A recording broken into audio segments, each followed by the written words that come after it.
The Defense Department is certain that an invasion of Taiwan is imminent. Whether it be in 2025 or 2027, all signs point towards a CCP attack to reunify Taiwan with the mainland. In fact, the CCP has been building replicas of Taiwanese cities for soldiers to practice an invasion. On the other hand, the US and allies also have their own plan in place when an attack happens. But often overlooked in all this news is how Taiwan will react. Now, no one really believes that Taiwan would just be a mute spectator in all of this, right? Obviously not. Experts say that Taiwan could do even nastier things with China. So nasty that it would affect 400 million Chinese within no time. So, in today's video, let's go over what China's possible plan is to quickly take over Taiwan, and how Taiwan plans to retaliate when an invasion does come. Starting with the fact that China has already upped their aggression towards Taiwan. According to military experts, China is waging something called gray zone warfare against Taiwan. China has been using this strategy not only with Taiwan, but with every other country in the South China Sea, and almost all of its neighbors. In fact, the strategy turned out to be such a massive success that China literally snatched many regions and islands of multiple countries without firing a single bullet. For example, in 2012, China snatched control of Scarborough Shoal atoll from the Philippines. China even tried to snatch the Whiteson Reef, a Yungan shoal reef, and multiple other islands too. And it didn't stop here. From 2013 to 2015, China built artificial islands and even built military installations on 7 coral reefs it has illegally occupied in the Spratly Islands in the South China Sea. Considering the success of gray zone warfare, China has doubled down on the strategy, using it not only in the South China Sea, but also with countries it shares land borders with. But what exactly is gray zone warfare? Why did it turn out to be such a massive success? And why does China think this is the easiest way to invade Taiwan? For that, let's look at the map. Most people know this map of Taiwan, but in reality, Taiwan is a lot bigger than this. There are multiple islands that are part of Taiwan. This includes Matsu, Kinmen, Penghu, Pratas, Lanyu, Taiping, and Wuchu Islands. Now, if you look at it carefully, you would notice that Matsu, Kinmen, and Wuchu Islands are very close to China.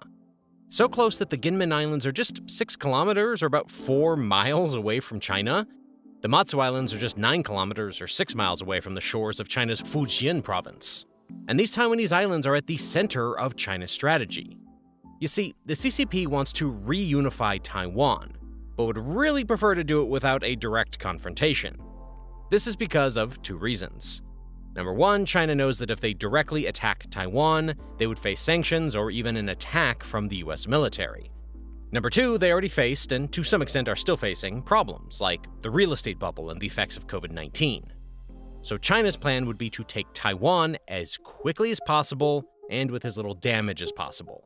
And the safest way to get Taiwan would be to intimidate them so much that they surrender without any bloodshed.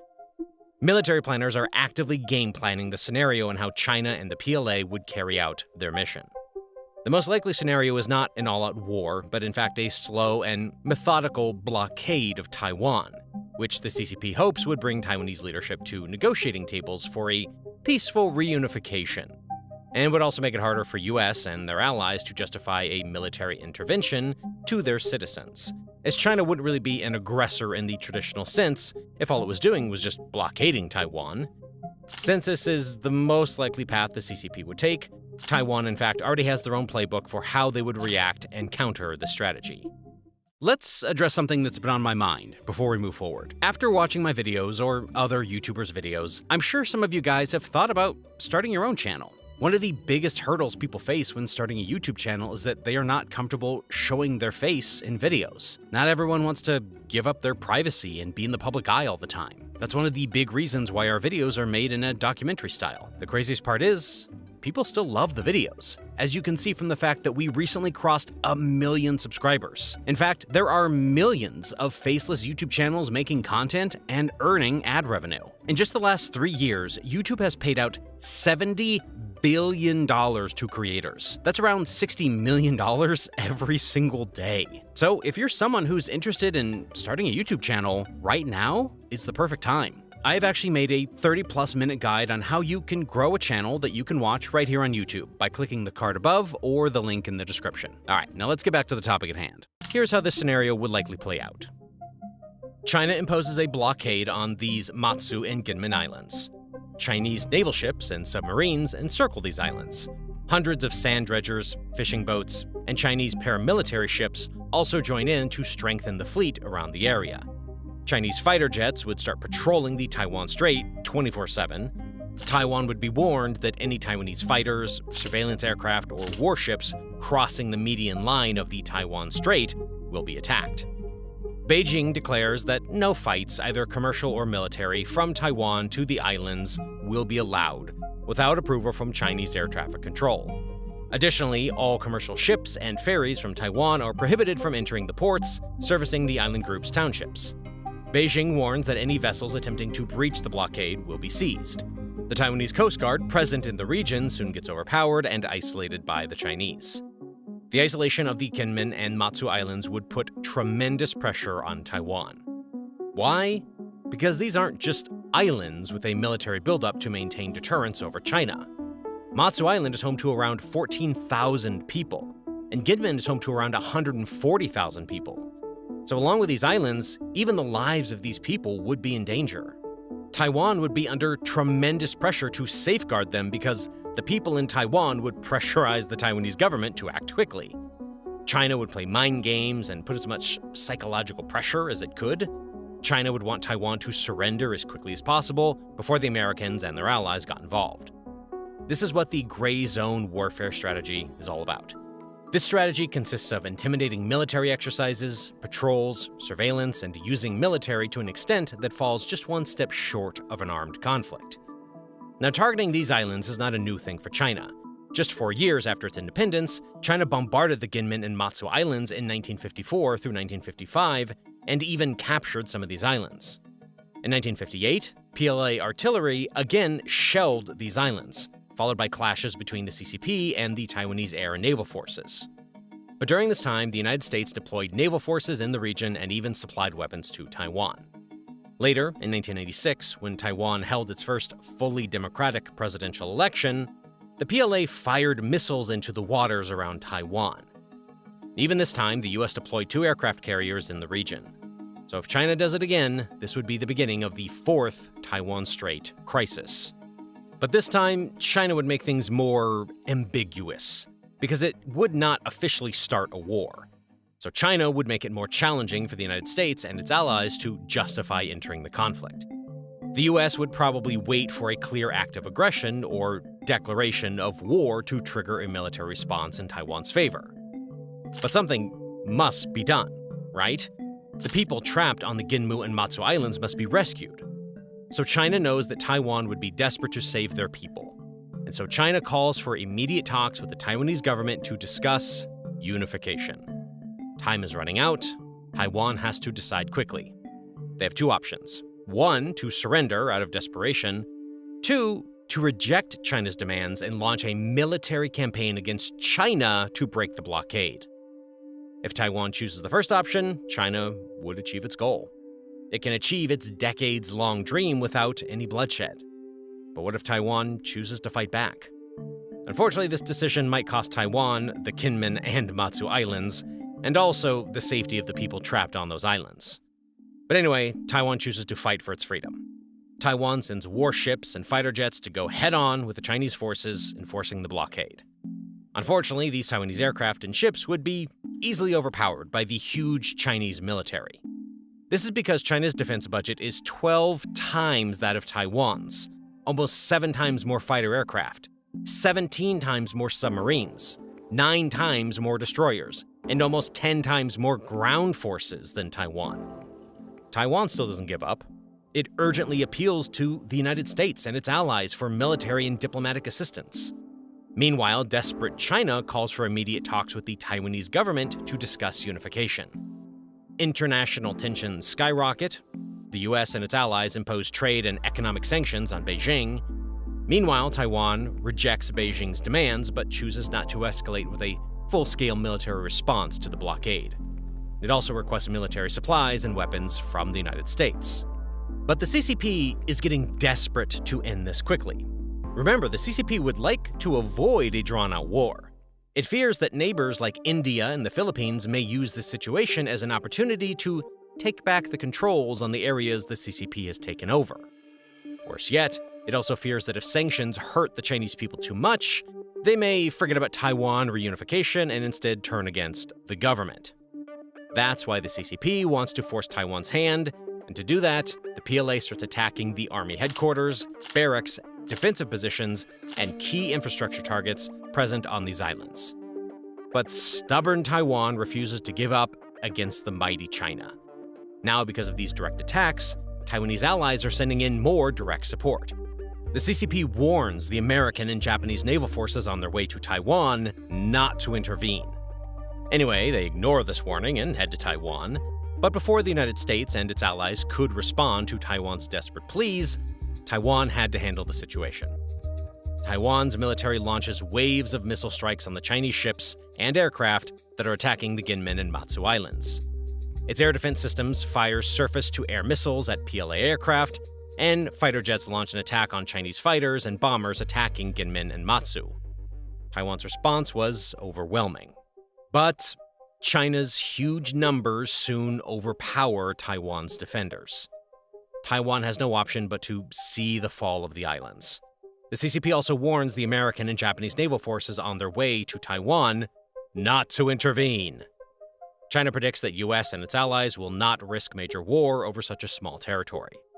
This turns out to be true when US and Japanese ships and aircraft avoided attacks on Chinese forces. But at the same time, the US starts deploying more air, naval, and ground forces in Asia. It starts delivering cutting-edge arms and ammunition to Taiwan like F-16 fighters, long-range anti-ship missiles, tanks, smart mines, and attack helicopters. Meanwhile, on the diplomatic front, the US begins a global diplomatic campaign to impose trade sanctions on China. As things become more desperate, China puts more pressure on Taiwan to engage in talks regarding unification. But as always, Taiwan declines any such offers. This is why China escalates this conflict to level 2, the customs quarantine. China understands it's running out of time. Either it has to capture mainland Taiwan now, if it can't, it has to face strong resistance from the US, its allies, and a militarily stronger Taiwan later.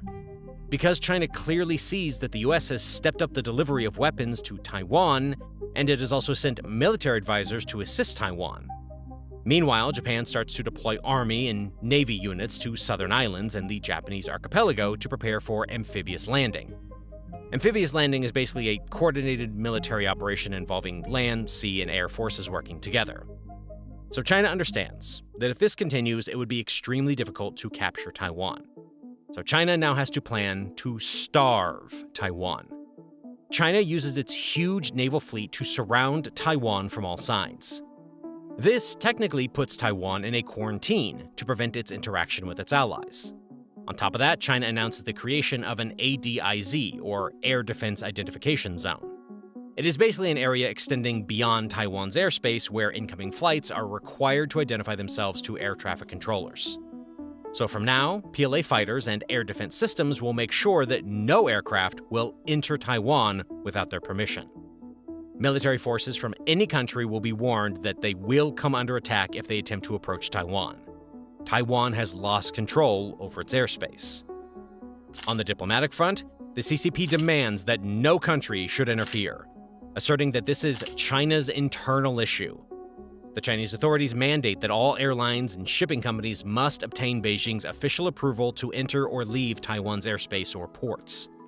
The ships now heading towards Taiwan are stopped and searched for ammunition, or any material or technology that would contribute to Taiwan's defenses. China only allows essential food and energy supplies through the cordon. This intimidating move again gives Xi Jinping and other Chinese authorities a chance to pressurize Taiwan.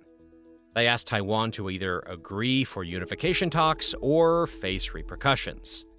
Because they know one thing for sure is that they have to get things done before the US starts making its moves again. Taiwan is dying. Surrendering before China seems to be the only logical move for Taiwan. But the same Taiwan who's been defending itself from the dragon for decades chooses to, again, stand up against the bully. It decides to fight back, no matter what the consequences are. It unleashes warships and fighter jets to shatter the blockade. It launches missile strikes on Chinese warcrafts and aircraft around Taiwan. Chinese forces start suffering the wrath of Taiwanese forces. The Taiwanese resistance weakens the Chinese blockades. But Taiwan is soon overpowered by China's mammoth firepower. The frequent attempts at resistance anger China, prompting it to impose even harsher conditions on the entry of essentials and tighten the blockade. The sudden halt to all imports and exports worsens the situation for Taiwan. While the United States and its allies decide how to respond and prepare for the same, Taiwan starts facing shortages of essential supplies, particularly energy. So China again decides to take advantage of Taiwan's vulnerability. It says, "We will allow essential supplies to enter Taiwan, but only on one condition. The condition to agree to immediate talks on unification." As always, Taiwan denies it. This time the situation is different. China has something that can literally paralyze Taiwan. No, it's not food or energy. You see, as of 2020, around 98% of the energy consumed in Taiwan was imported, the majority of which consisted of either coal, crude oil, or petroleum products. These imports came from the Middle East, Australia, Indonesia, and Russia. So it's game over for Taiwan, right? Its allies still far away from it, and its energy supplies are blocked. So has China achieved its dream of unification? Actually, no.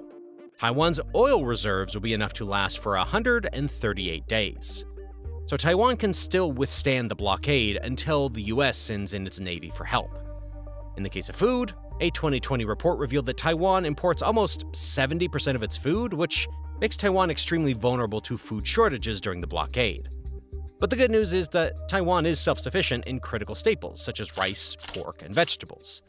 So if it's not energy, it's not food, then what exactly is Taiwan losing then?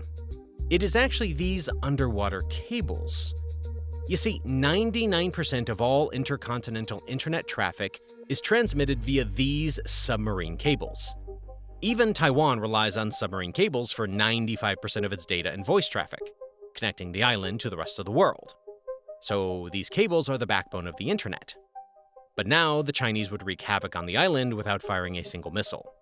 The Chinese will just cut off these cables and will completely disrupt the communication of Taiwan and, more importantly, the communication of the Taiwanese military. But could this really work for China? Or will Taiwan find a way even to deal with this situation? Let's trace back to an event in 2006. On the 26th of December in 2006, a magnitude 7.0 earthquake off southern Taiwan shook the entire world. This incident caught the world's attention not only because of the human tragedy, but also because of the impact of natural hazards on the submarine cable network. This is because the earthquake resulted in the breaking of 9 fiber optic submarine cables. The results became a case study for the entire world. Southeast Asia's regional and global telecommunications links were severely disrupted. Telephone calls were affected, and the internet and data traffic related to commerce and the financial markets got disrupted.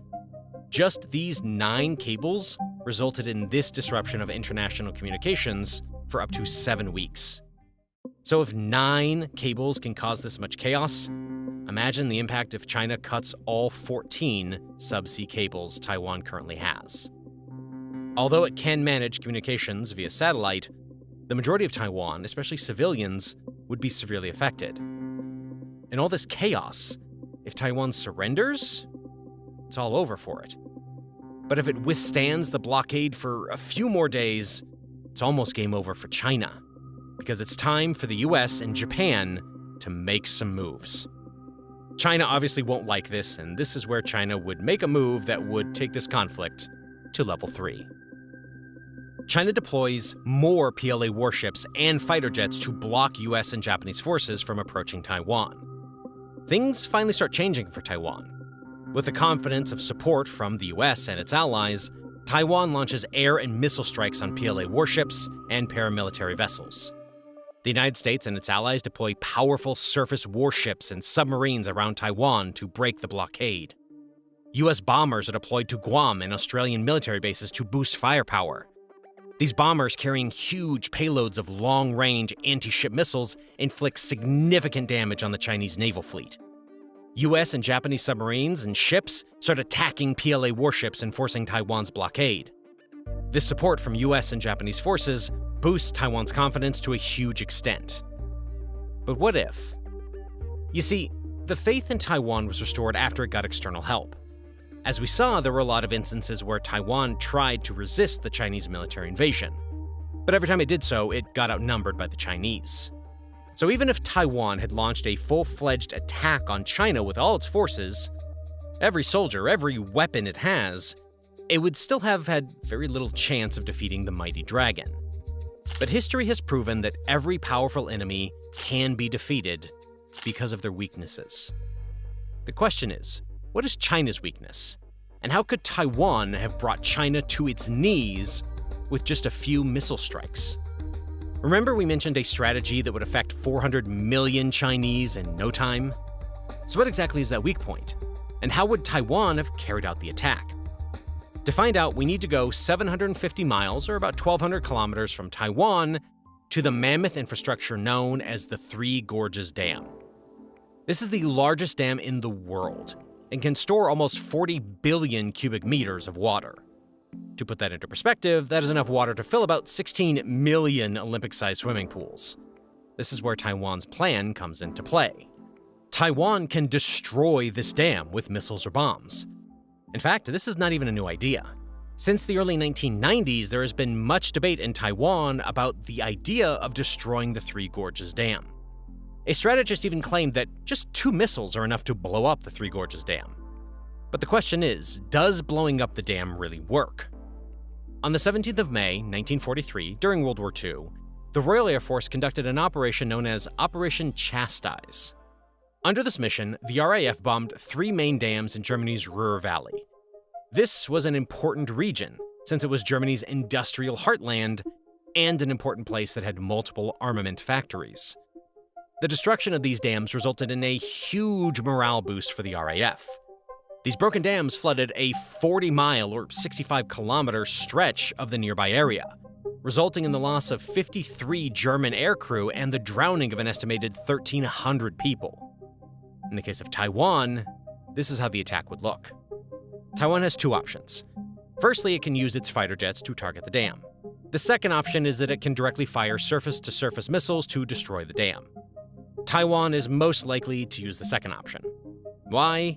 Because there are very high chances that the jets that enter Chinese territory would either be shot down by China's air defense systems or face Chinese jets. So Taiwan would lose its pilots, its jets, and could also fail in its mission to blow up the dam.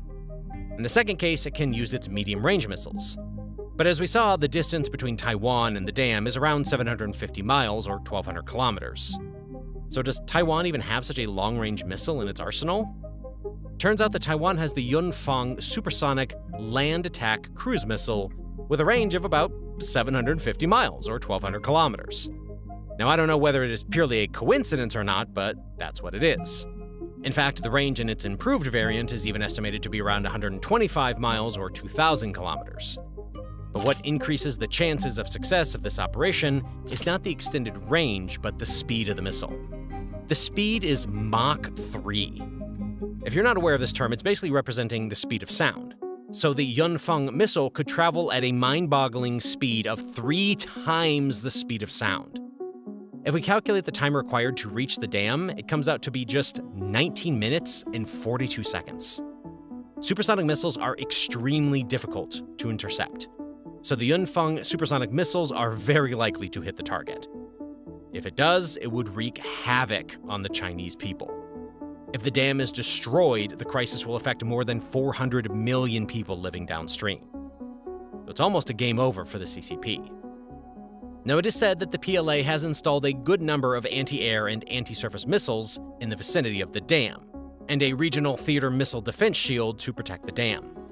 Additionally, Chinese media says the dam is made of steel and concrete, and relies on its massive weight to hold back the water. They claim that damage to one part wouldn't affect the rest of the dam, and the dam is so big that it could even withstand a tactical nuclear strike.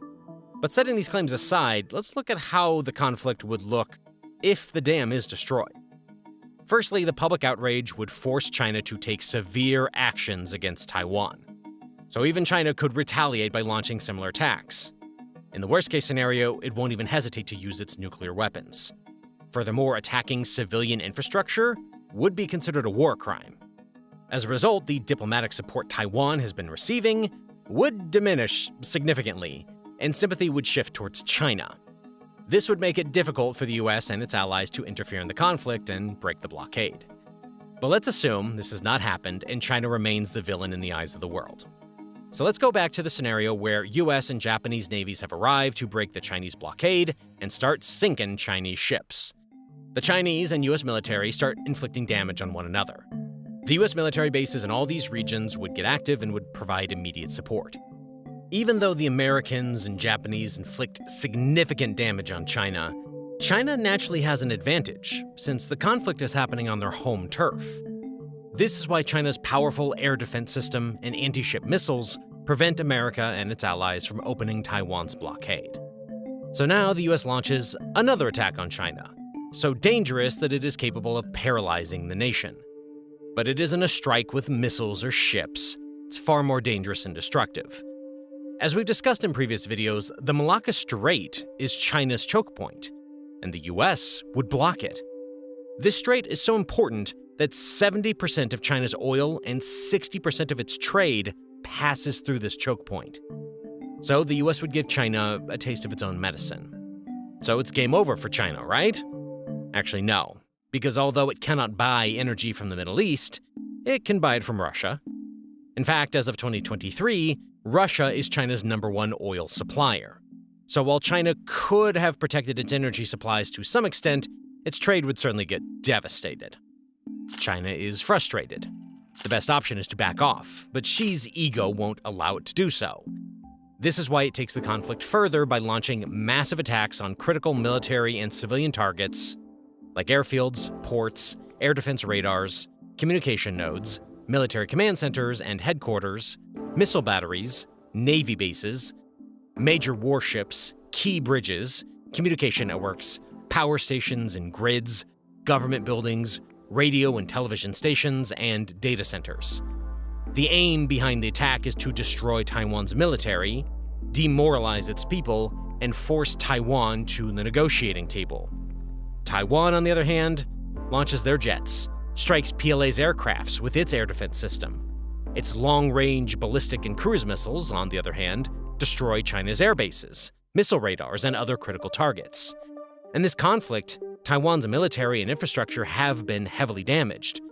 China again calls for an instant ceasefire, asking Taiwan to negotiate unification arrangements before the US and its allies can step in again. Taiwan refuses. Now it's time. China knows that this time it would be a full-blown war against the US and Taiwan. They choose to launch the biggest and most complicated amphibious and airborne invasion ever, aiming to conquer the island before the United States and its allies arrive for help. The PLA attacks Guam and US bases in Japan with missile strikes to weaken them. The PLA transport aircraft and helicopters carry out airborne landings on Taiwan to capture vital targets such as airfields, ports, government buildings, and command centers. On the other hand, the United States, along with Japan and Australia, initiates attacks against the invading Chinese forces. Within hours, a major war erupts in East Asia. The stock markets all across the world plummet. Industries will start leaving China and Taiwan and would find a safer place. If the US and its allies overpower the Chinese, they would have to back off, and Taiwan would be freed from the blockade. If not, the war keeps getting nastier and could even reach a point where the two nuclear superpowers could use nuclear weapons. This conflict in the South China Sea will affect the entire world, including you and me. This is because Taiwan is home to a company called TSMC, or Taiwan Semiconductor Manufacturing Company, which produces 92% of the world's most advanced chips. The world would witness a semiconductor shortage like never before. companies would begin hoarding semiconductors in large quantities. The prices of semiconductors would skyrocket. The tech and automobile industries would suffer their worst days ever. The world would come to a standstill. This conflict will again remind the world of the wise words, "War is a tricky game. The only way to win is to not play at all." India isn't too fond of China's actions around its borders. June last year, China provoked India. It attacked Indian soldiers in Galwan. 20 Indian soldiers were killed in action. For the first time since the 1980s, blood was shed on the India-China border. Indian Prime Minister Narendra Modi says his country is hurt and angry following Monday's border clash with Chinese troops, in which at least 20 Indian soldiers were killed. Each side blames the other for the violence, the deadliest clash in the disputed Himalayan border region in 4 decades. The country at this point of time is caught in a crisis over a surveillance ship that's been sent by China. The ship in question here is Yuan Wang 5. It's a high-tech Chinese tracking vessel. But within days, India expressed a lot of concern about the presence of a Chinese ship being allowed to dock in Hambantota. India isn't letting China just push its weight around. Much like China, India is strong and growing quickly on the world stage. Now both nations are face to face, fighting over humankind's most basic need: water. China is building infrastructure to dry up one of India's largest rivers in an attempt to slow down the nation, while India is taking steps to eliminate this risk. All this is creating tensions that could boil into dangerous conflicts between the two superpowers. These conflicts are becoming so severe that we might see the groundwork for a potential war being laid out. A war that, if not stopped, could drag the entire world with it, forcing the potential of a nuclear winter. So, how did we go from needing water to arming rockets? Well, in today's video, I'll explain that.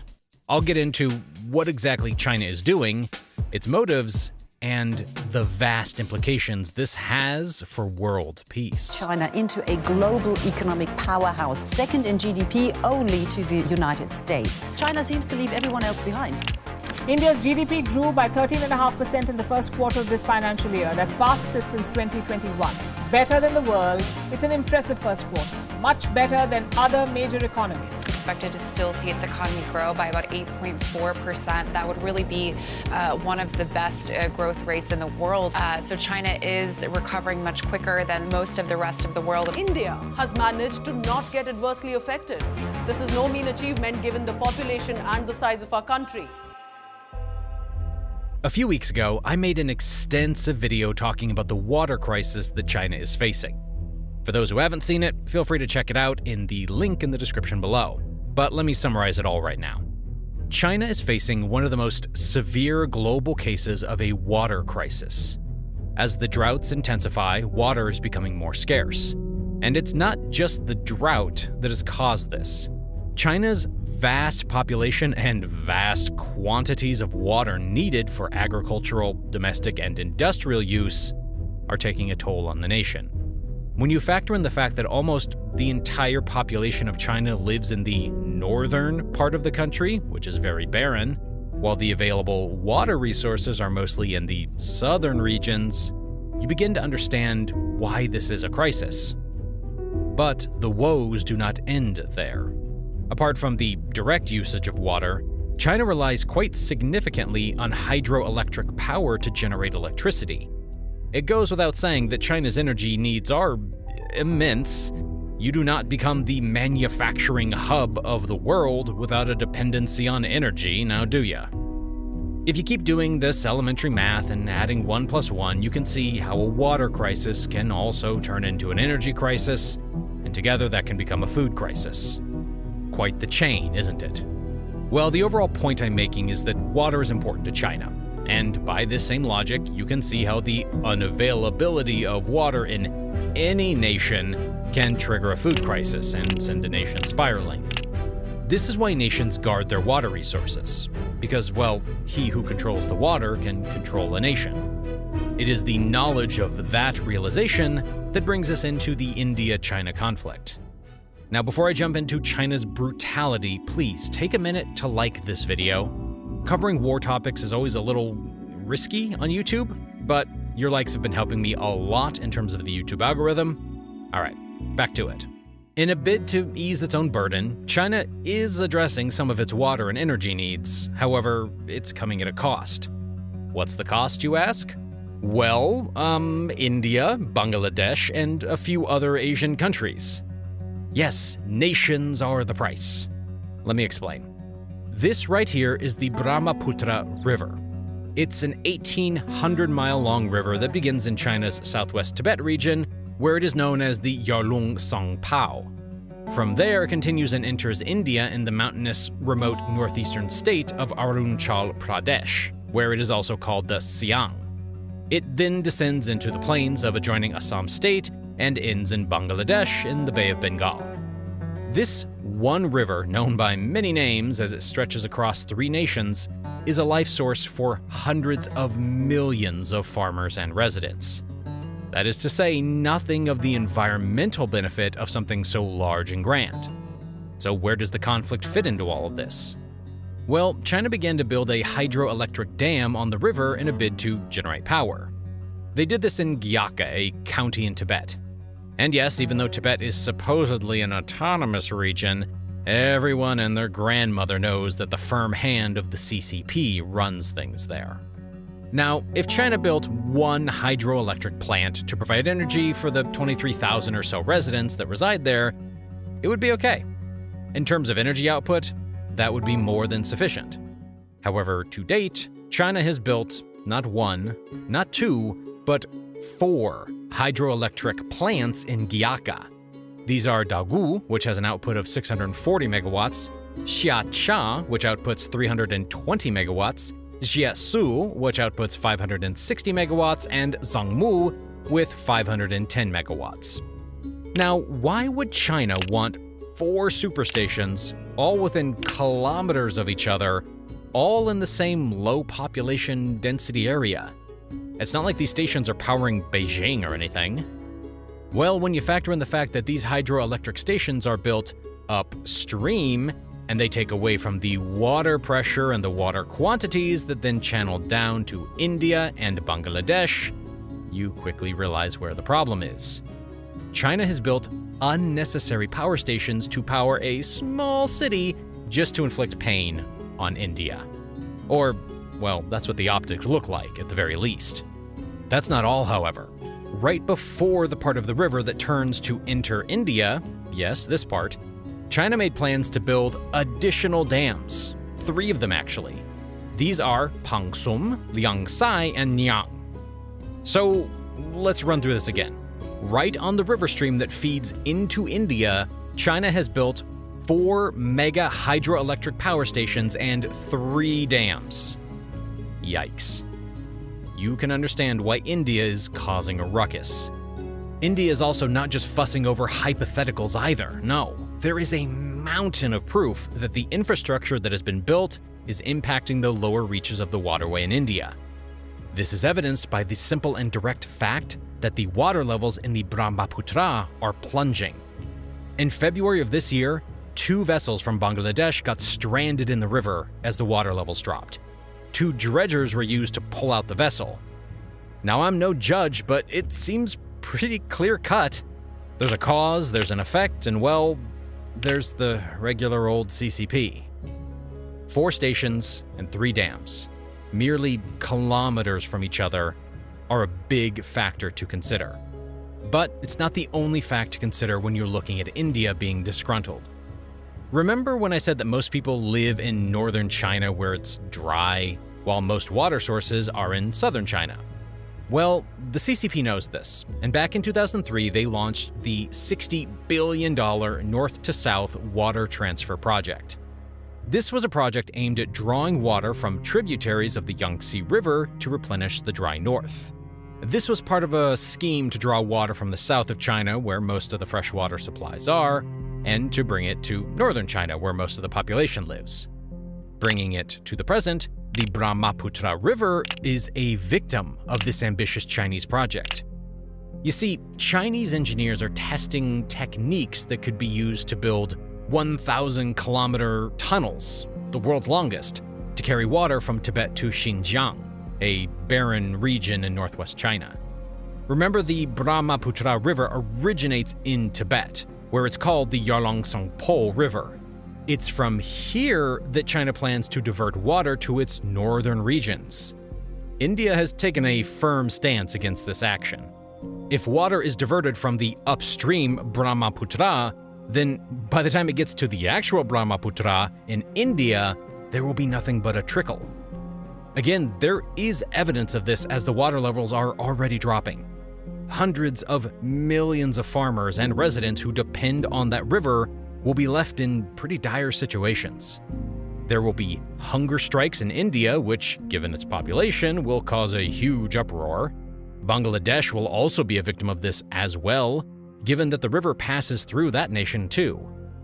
Basically, China's actions are punishing India and Bangladesh in a very severe manner. This is something that India, they're not going to stand for. India has had disputes with China in the past, something you can go over in depth in this video I made before. You can find the link in the description.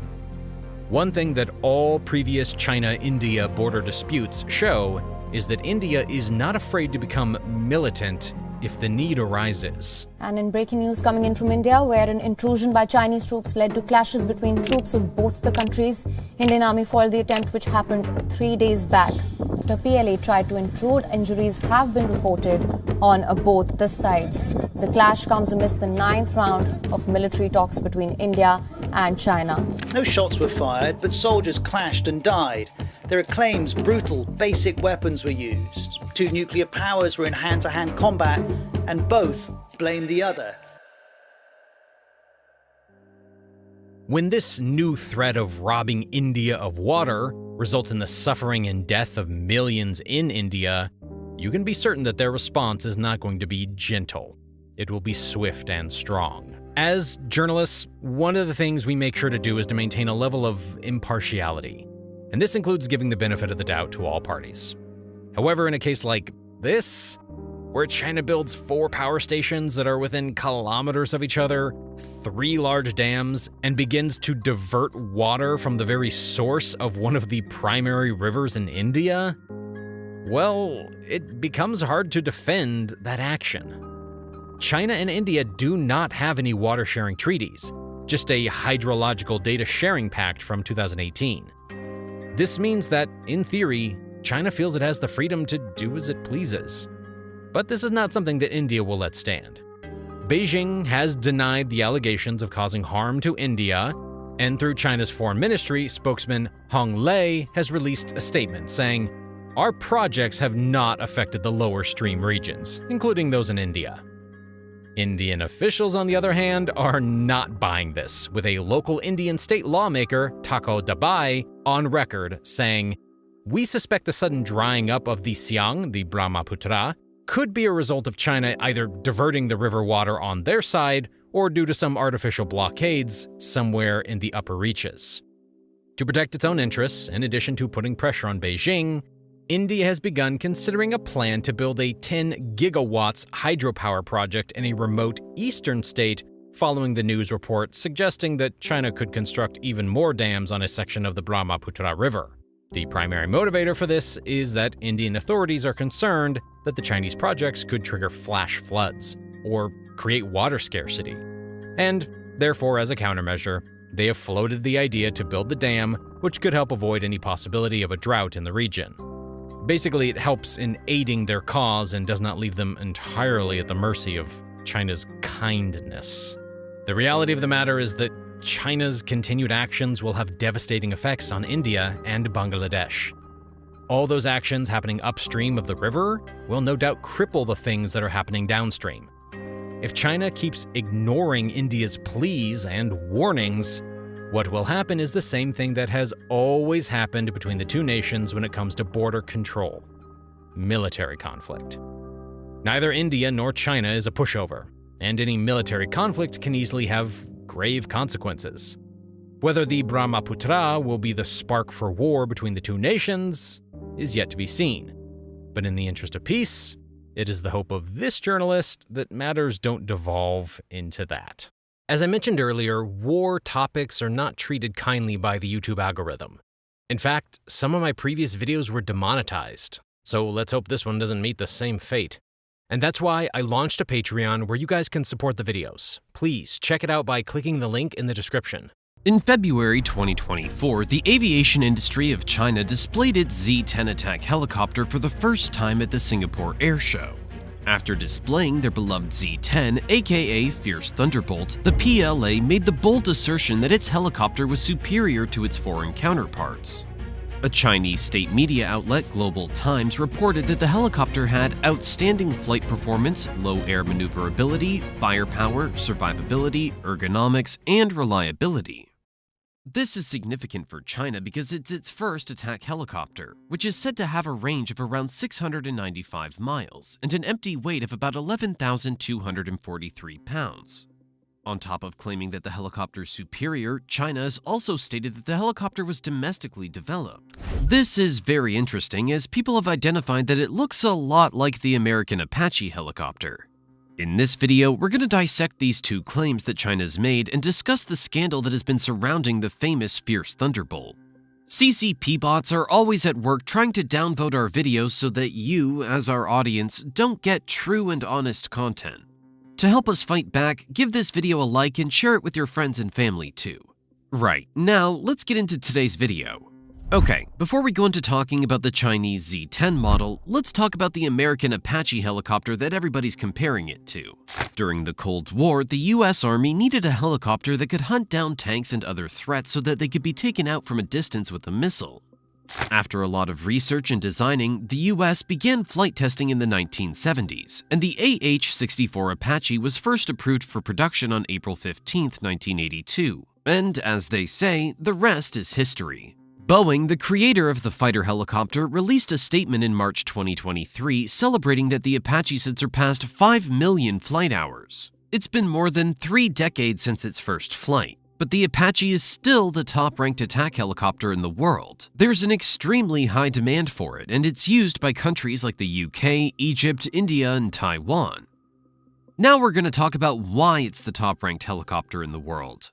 Unlike most fighter jets, the Apache's tandem seats sit higher to the rear while a weapons officer and co-pilot sit closer to the nose. During the night, the pilot is guided by an excellent PNVS wide-angle infrared night vision system for navigation. The gunner also has an infrared camera that's fitted with a laser target on the Apache's nose. The body of the aircraft is well protected by 2,500 pounds of light boron plating and Kevlar-lined seats, which can deflect 0.5-inch bullets and 0.9-inch flat cannons. Even the fuel tanks of the aircraft are protected by a self-sealing protection system. The helicopter is equipped with two 1700 T700 GE701 turboshafts, which are on either side of the body. Another distinct feature of the aircraft is its stub wings, which can carry anything from 2.75-inch rockets to quad racks of AGM-114 Hellfire anti-tank missiles. Outside of its impressive design, the Apache has earned its title because of the extensive hours it spent in combat. The fact that it's still the top choice for a lot of countries proves its formidability. After going through the details of the American Apache, let's now talk about the prized Z10. The Z10 attack helicopter was developed by the Changhe Aircraft Industries Group and the China Helicopter Research and Development Institute for the People's Liberation Army. Its primary purpose is air-to-air combat in anti-armor and battlefield interdiction situations. The layout of the plane is the same as that of a conventional attack helicopter, with a nailed-down fuselage and stepped tandem cockpits. This cockpit has room for a gunner in the front and a pilot in the rear on ejection seats. The body of the aircraft has a sloped side and is tapered to the rear for a reduced radar cross-section. The helicopter has a 5-bladed main rotor and a 4-bladed tail rotor with 2 engines that are mounted at the back of the cockpit. It's 46 feet long with a rotor diameter of about 42 feet and a height of 12 feet. At takeoff, the maximum weight that the Z10 can carry is 8 tons. In terms of its readiness for the battlefield, to withstand bullets, the cockpit's protected by composite armor and a bulletproof glass canopy that can take 0.3-inch rounds. The modern glass cockpit is also equipped with multifunctional displays, a helmet with night vision goggles, and a fly-by-wire control system. These control systems are important because they help pilots to communicate with flight control surfaces. Some versions of the Z10 can also be fitted with forward-looking infrared, a low-light television, and a radar system.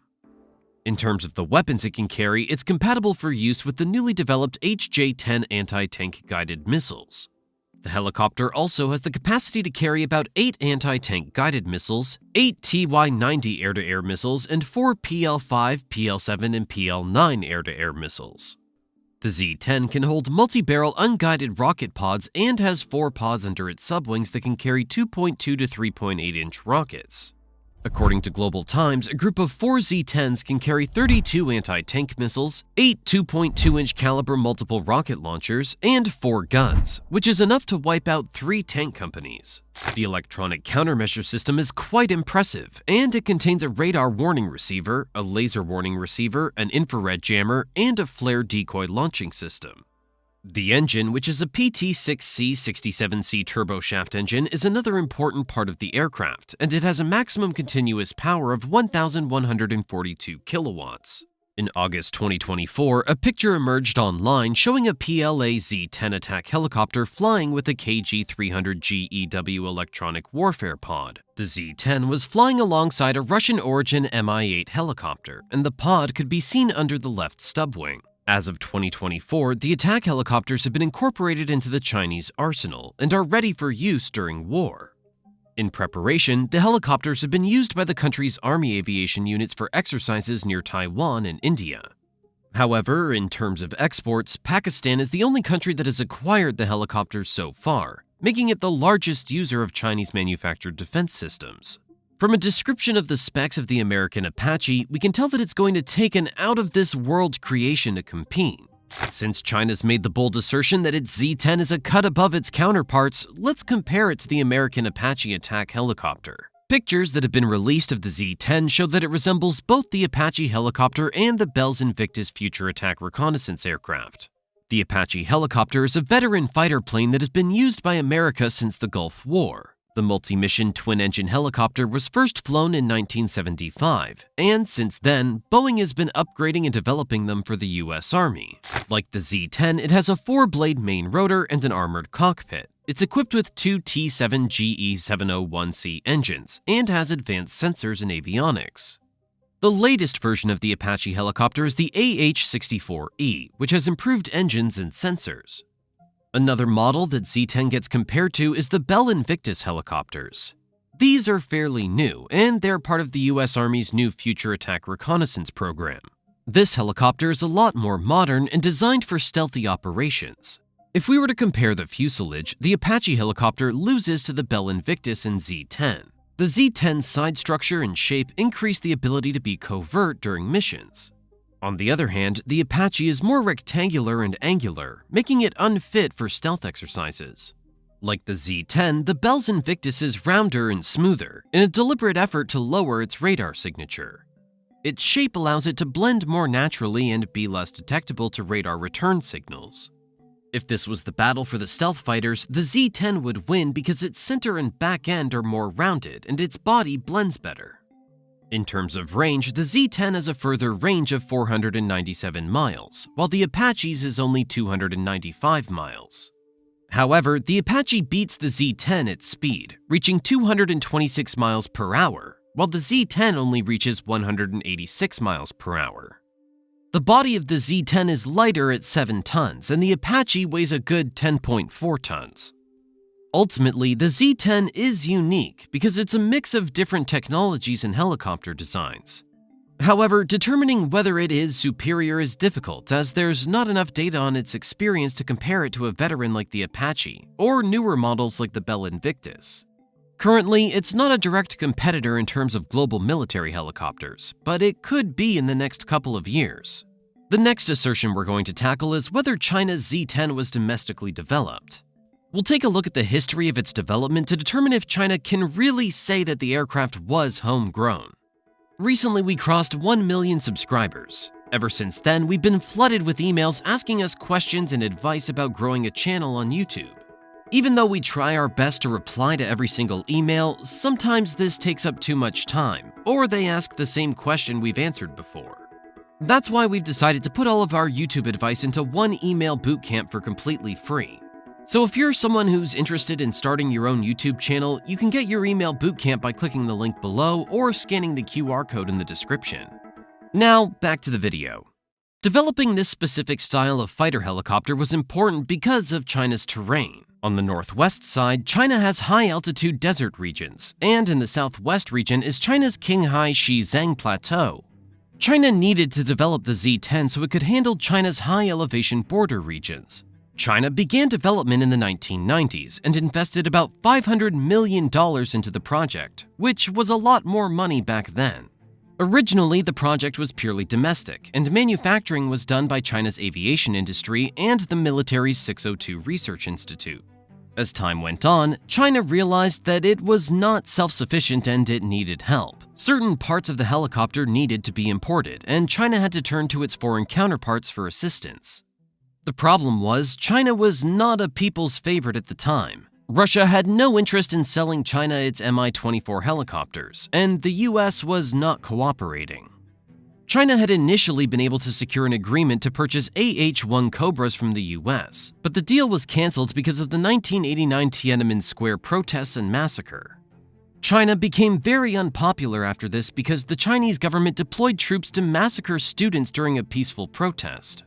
The US Congress also prohibited the export of any defense articles to China under the Tiananmen sanctions, so China couldn't import any helicopter technology. Although this slowed down its progress, things started looking up for China when Eurocopter France assisted them in developing their rotor system.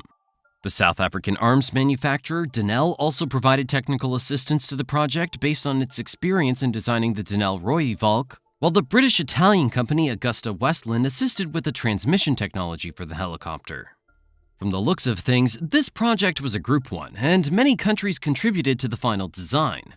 Publicly, China was claiming that the 602 Research Institute was in charge of the project, but Russia's rotorcraft manufacturing company Kamov was the brain behind the design of the aircraft. Under a secret contract, Kamov designed everything from the weight, speed, and payload capacity of the helicopter. After the initial early-stage designs were done, Kamov handed everything over and testing and further developments were done by China. Now, the engine development for the helicopter is where all hell broke loose between the US and China.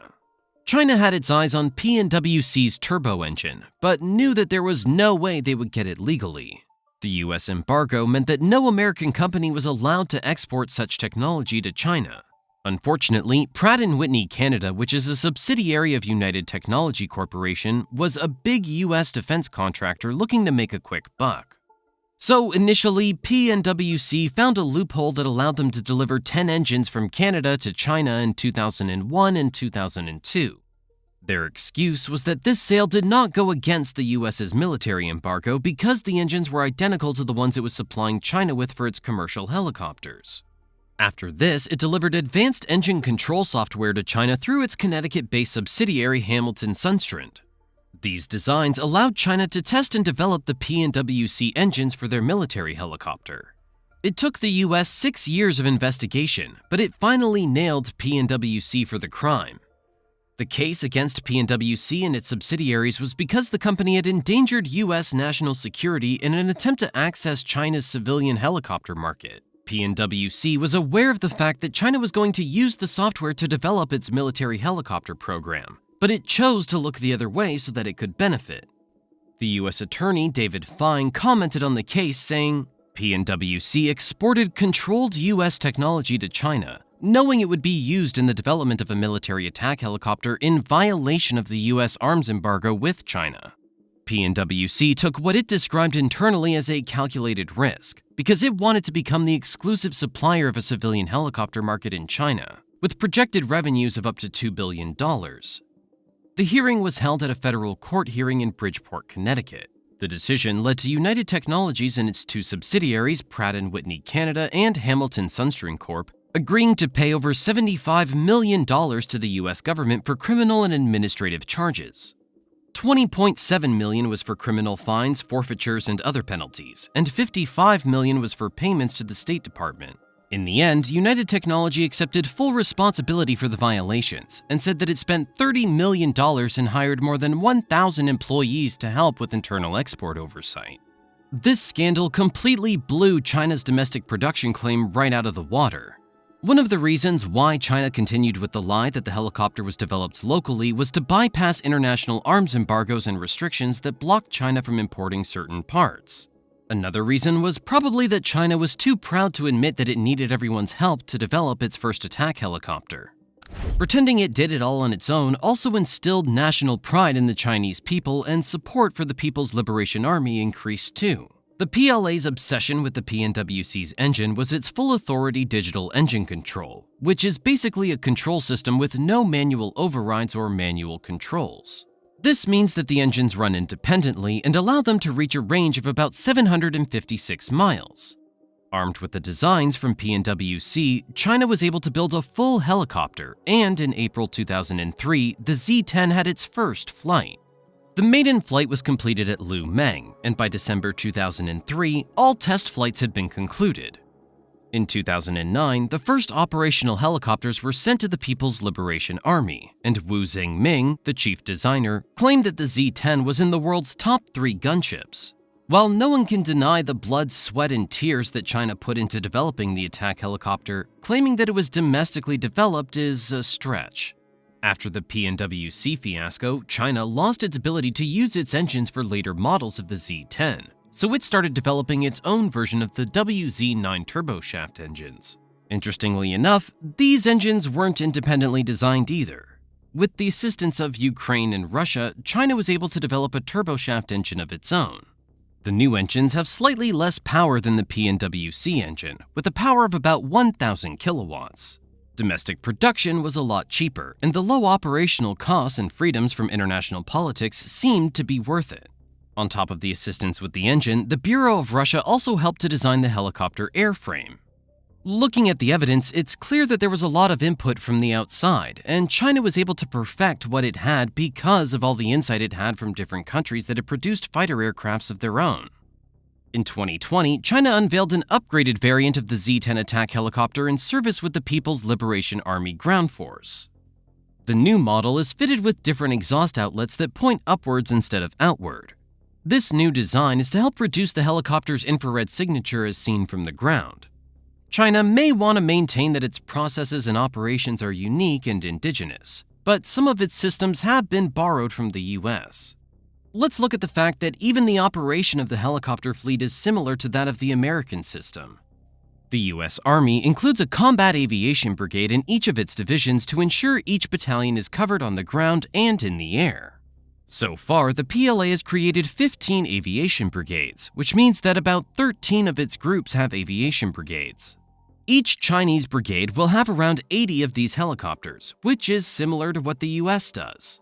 In terms of quantity, the US combat aviation brigades have about 1,200 Apaches in service, meaning they have a higher ratio of helicopters to soldiers. Another way that China seems to have copied the US is in the operation of its fighter helicopter. Beijing claims that it ran some war games and decided that the helicopter should be commanded by the Army and not the Air Force. This could just be a coincidence, as the US military runs their attack helicopters the same, and now China's created a People's Liberation Army Ground Force Air Force Go-2. Another interesting similarity between the two operations is the fact that in its recent developments, China's had to ditch its low anti-tank missile for something similar to what the US Apache uses. The US Apache uses the Hellfire missile, which is the primary weapon used by the US for air-to-ground attacks, and it's done so for a very long time. All of these operational similarities point to the fact that China's tried to model its new attack helicopter with the Apache attack helicopter in mind. The US should take this as a compliment, because imitation is the greatest form of flattery. We've already squashed the idea that China's Z10 is better than the Apache, but let's see how it compares to other fighter helicopters.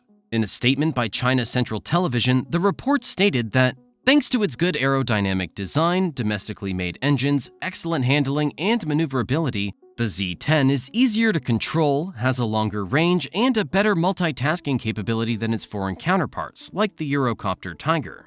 Let's test this statement by comparing the Z10 to the Eurocopter Tiger. This helicopter is a collaboration between France, Spain, and Germany, and it was created by Airbus Helicopters. It's a versatile copter that has been used for army reconnaissance, anti-tank operations, and close air support. It also has a 4-bladed hingeless main rotor to allow for the execution of full loops and negative maneuvers. The Tiger's been around for a lot longer than the Z10, so it definitely has an operational edge. Both helicopters have the same range of 497 miles, and in terms of speed, the Z10 is slightly faster at a speed of 186 miles per hour, while the Tiger moves at 181. There's also not much of a difference in weight, with the Z10 weighing 7 tons and the Tiger weighing 6. The comparison shows that the Z10 specs could definitely compete with the Eurocopter, but actual combat will give more insight. Let's take a look at an opinion on the attack helicopters and see where China stands objectively. According to Aero Corner, the Apache is the most successful attack helicopter of all time. Its success rate has earned it this position, and its ability to be used in different environments is impressive. Just making the top 10 at number 10 is Russia's Ka-50, which is a single-seat attack helicopter and scout. It has a unique dual rotor and was the first helicopter with an ejection seat in 1995. It's a very powerful gunship with many versions that have worked well for air-to-air combat. According to this ranking, China's Z10 comes in at number 15. Aerospace notes that the Z10 is impressive because of its cutting-edge technology and its modern design. While 15 is not the highest on the list, this is quite high praise for a fighter aircraft that is yet to be seen in action. A stock take of China's arsenal shows that they have over 150 Z10 helicopters in service, and these are currently stationed at 20 Chinese military bases. The development of the fleet of helicopters has been long and slow, but the Chinese have come out with something impressive. Beijing's success has been dampened by the claims that it's been domestically developed and superior. This has forced experts to take it a notch down and compare them to a lot of veterans in the game. While China's Apache lookalike helicopter is not superior to a lot of more premium fighters, China's technology and development definitely place it in the top 10 attack helicopters in the world.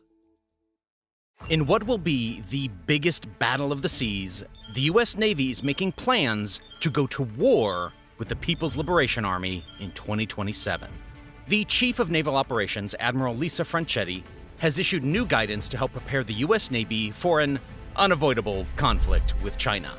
The plan is known as Project 33, and it aims to enhance naval readiness and strengthen the US Navy's role in the broader US joint warfighting ecosystem. The US Navy has been lying derelict for the past couple of years, but a new threat on the horizon has pushed the gears into motion. 2027 is about to be either the year that a major battle is deterred or the year that the tensions in the South China Sea reach a breaking point. But first, we need to talk about something that's been affecting our videos lately. CCP bots are constantly in our comments trying to downvote our videos. So to help us out, please give this video a like and share it with your friends and your family. We truly appreciate it. The year 2027 has been set as D-Day because of very important information acquired by US intelligence. According to the Pentagon, there is proof that Xi is planning an invasion of Taiwan that year. In 2021, during a speech to the People's Liberation Army, President Xi challenged them to accelerate their modernization programs to develop capabilities to seize Taiwan. During this talk, Xi urged the PLA to move the year of invasion from 2035 to 2027. This launch day, which has been discussed in Congress, has been nicknamed the Davidson window after Admiral Phil Davidson, the retiring head of the U.S. Indo-Pacific Command. According to the Admiral, the threat of the Chinese invasion of Taiwan will inevitably manifest itself in this decade, and what has further accelerated the U.S.'s drive to repair its Navy fleet is China's suspicious activity in the Taiwan Strait.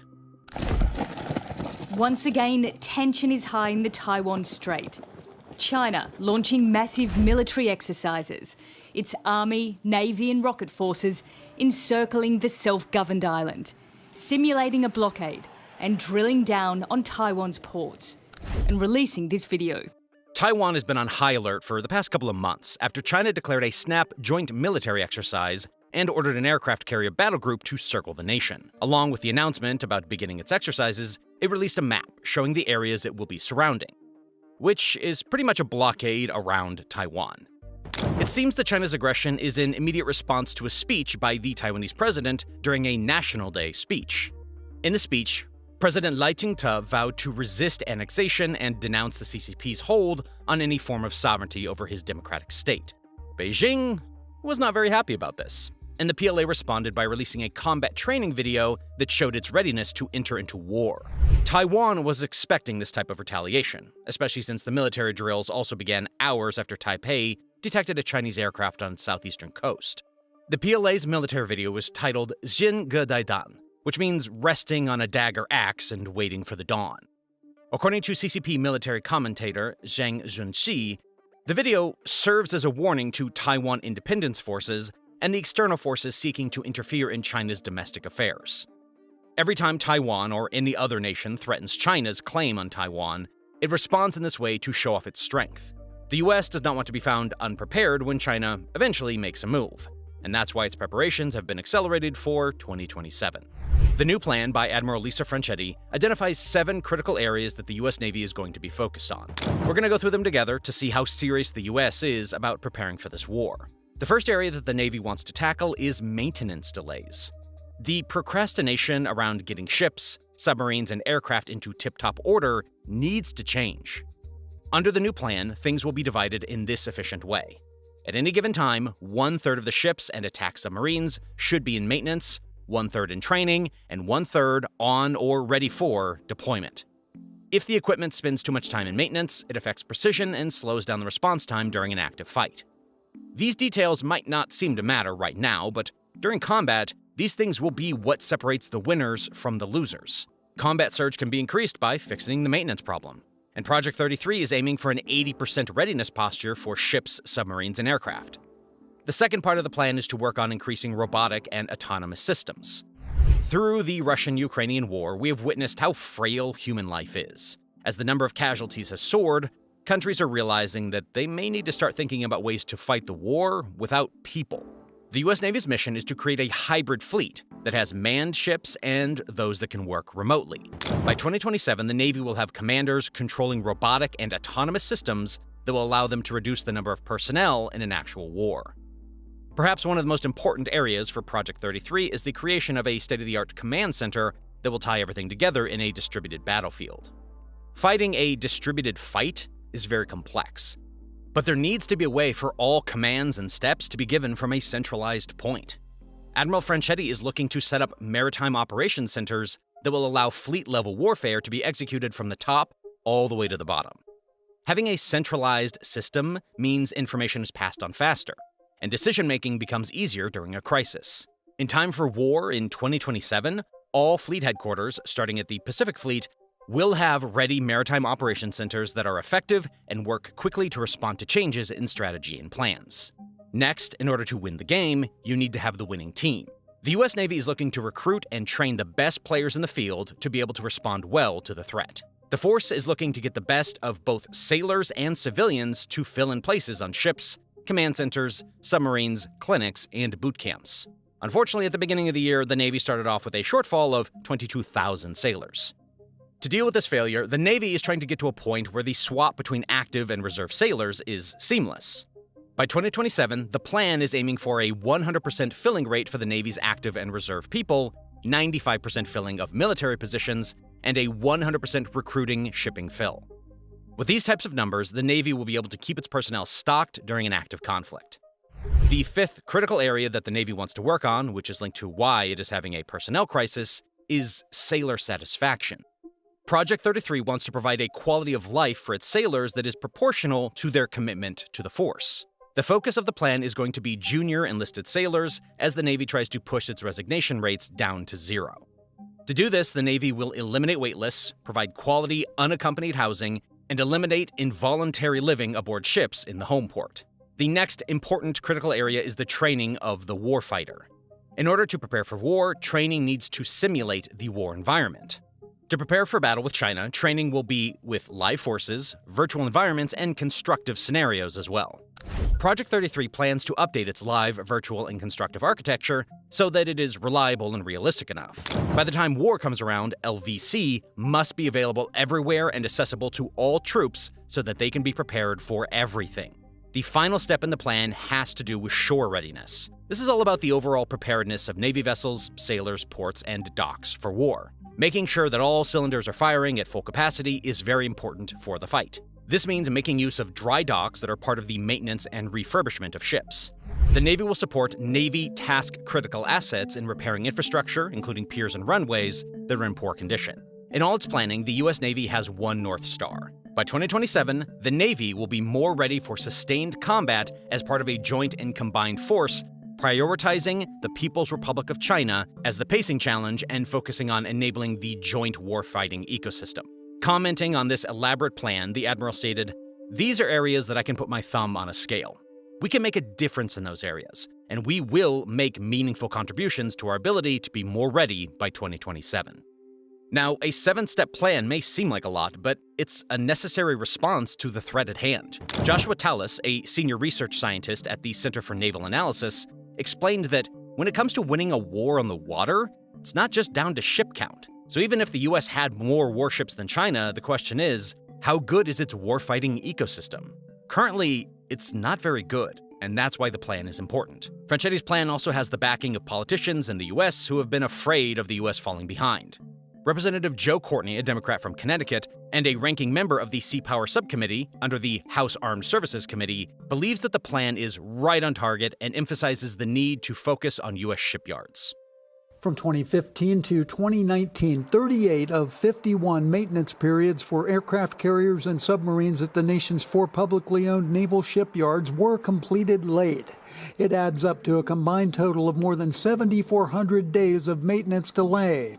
For aircraft carriers, 8 of 18 repair jobs were finished on time. For submarines, only 5 of 33 jobs were completed on schedule. Indeed, since 2012, 2/3 of the Navy ships and submarine maintenance availabilities have been completed late, leading to tens of thousands of lost operational and training days.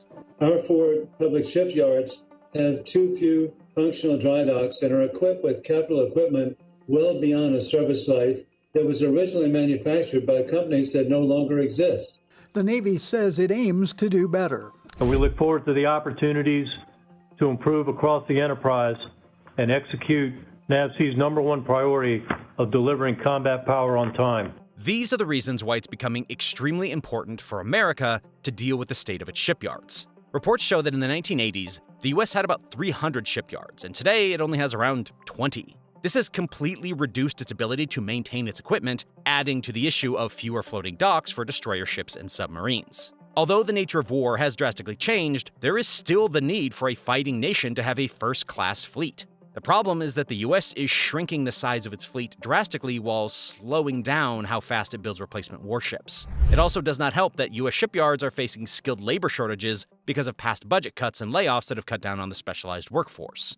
The American system needs to phase out its high-cost legacy warships and destroyers and focus on putting together a fleet that can be built rapidly. A page can be taken from China's strategy, which allows it to build both military and civilian vessels in the same shipyard, boosting its shipmaking capacity. To respond to the dire need for shipbuilding, one of the options on the table was outsourcing the task to either Japan or South Korea. Unfortunately, that plan was shut down as the US felt like it would be surrendering its capabilities to a third party.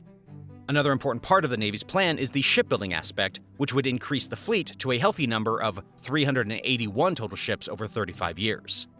There is still a lot of work to be done in that aspect, considering the fact that the US is still taking forever to build ships and using outdated systems.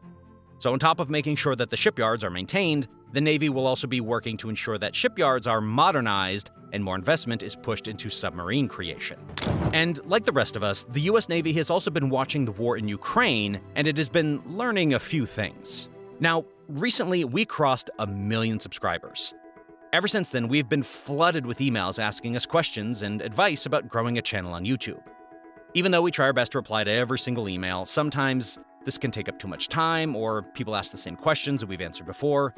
So that's why we've decided to put all of our YouTube advice into one email bootcamp for completely free. So, if you're someone interested in starting up your own YouTube channel, you can get our email bootcamp by clicking on the link in the description or scanning the QR code on the screen.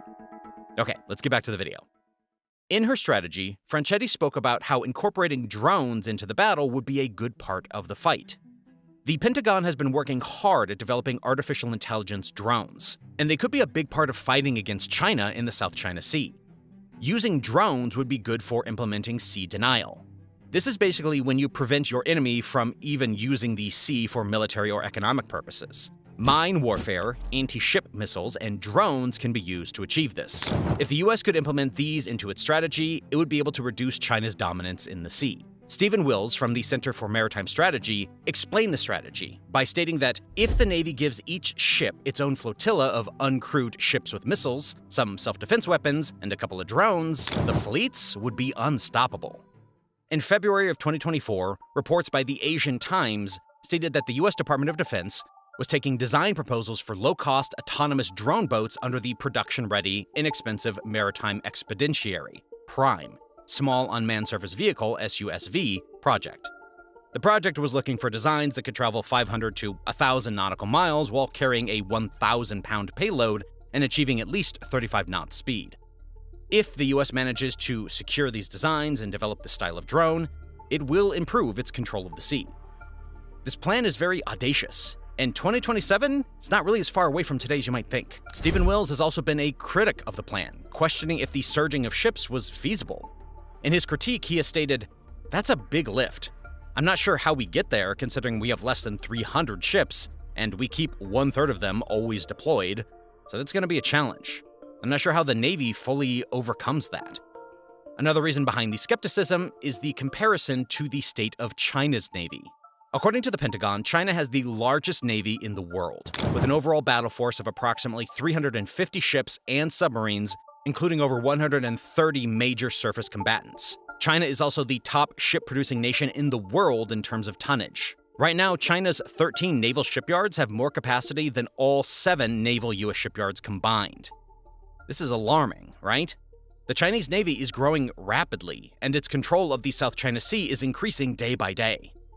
Estimates by the Congressional Research Service report that China is expected to have 395 ships by 2025 and 435 ships by 2030, while the US Navy operates 296 ships and will likely have 294 by the end of fiscal 2030. Both navies have a very diverse range of ships, including large aircraft carriers, submarines, combat-built destroyer ships, and agile amphibious assault ships. However, China's military shipbuilding is outpacing the US. According to Admiral Samuel Paparo Jr., a commander of the US Pacific Fleet, the People's Liberation Army has been on an alarming trajectory for the last 25 years, completely overmatching the US Navy. Currently, China's Navy has 79 more ships than the US, including 30 it added in the past year, half of which were large surface vessels. This puts China's ships at 370 and the US at 296.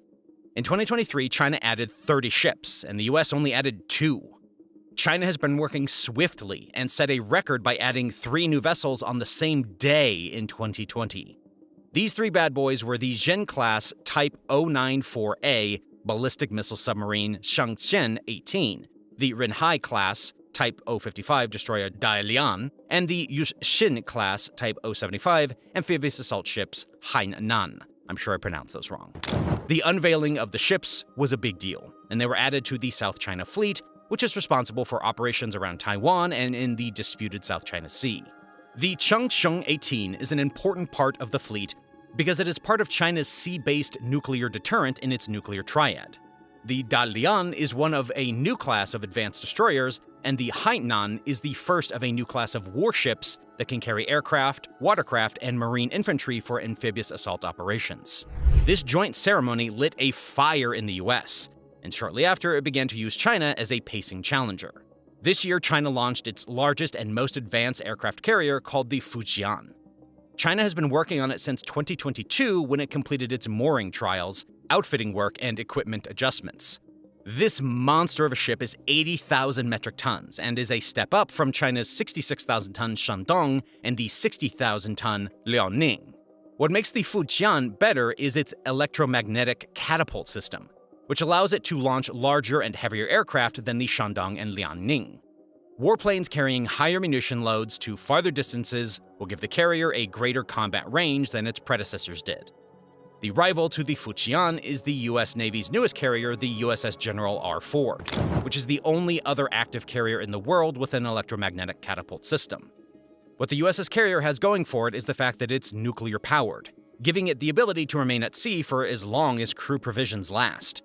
In terms of size, Ford displaces 100,000 tons, and the US-10 Nimitz-class ships 87,000 metric tons.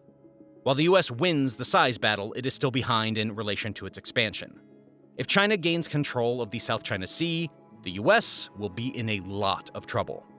Currently, 50% of America's global output comes from the South China Sea. The other reason that the US has to focus its fleet is so that it can create a deterrent to China. According to Robert Murrett, a retired vice admiral, the goal is to deter China. And the biggest foreign policy challenge we will have for this generation is to make sure that Beijing understands any conflict in Asia is not in their interest. Publicizing the plan and showing its intentions to upgrade is part of how the US aims to keep China humble, especially in light of its increased military drills. According to this tweet by the Minister of National Defense, 11 P-LAN aircraft, 8 P-LAN vessels, and 1 official ship operating around Taiwan were detected up until 6 a.m. 9 of the aircraft crossed the median line and entered Taiwan's northern, southwestern, and eastern ADIZ. Later on in the night, Taipei also reported that the aircraft carrier P-LAN Liaoning and its escorts of cruisers, destroyers, and frigates had approached the Bashi Channel to the island's south. This area is of great strategic importance because the channel separates Taiwan from the Philippines and then links the South China Sea to the Pacific Ocean. Chinese Coast Guard activities have also accelerated, with many sighting them in Taiwanese waters. The sighting of Coast Guards in the area is no surprise, as China has increased its pressure on Taiwan in recent years. On a daily basis, China's military ships and aircraft operate in Taiwanese waters, and the Chinese Coast Guard has expanded its activities into areas that it has called gray zones. In these regions, it is argued that it has the legal right to the area and has chosen to quarantine it. Choosing to surround Taiwan with ships and aircraft is just as good as blockading it, and the P-LAN will begin to move slowly until it finally cuts the island off. President Xi Jinping is hell-bent on reuniting Taiwan with the old Republic of China, and he has been working slowly towards making it a reality. But let's take it back a bit so that you understand why Xi feels like Taiwan is a part of China. In the mid-17th century, Taiwan was administered by the Qing dynasty. Then, after the First Sino-Japanese War of 1894 through 95, Taiwan was ceded to Japan, which occupied it for 5 decades until it was defeated in the Second World War. In China, there were divisions between the Kuomintang, the KMT-led government of the Republic of China, and forces of the Chinese Communist Party, the CCP, and the two sides fought to gain control of China. There are some key differences between the two parties, including that one side is democratic and the other is authoritarian. Ideologically, the KMT was nationalist and the CCP is a communist party. After Japan's defeat, Taiwan was given back to China and it began to rule the island. Not long after this, the KMT and the CCP were at it again. And this time, the CCP won control over mainland China. In response to this, the leader of KMT and his 1.5 million supporters evacuated to Taiwan and began their own government. This became known as the Government of Exile. On the mainland, Mao Zedong consolidated control and established the People's Republic of China, while Chiang established a government in exile in Taiwan called the Republic of China, or the ROC. At first, the new government still claimed to be a part of China, but as time went on, it wanted to be recognized as its own government. The issue is still contentious, and currently there is a divide in the international community as to whether Taiwan is an independent state. The PRC initially wanted to work under a one country, two systems arrangement, but Taiwan rejected this. In 2016, things became more solid when Tsai Ing-wen of the DPP became Taiwan's president. Since then, the PRC has been working hard to get Taiwan back.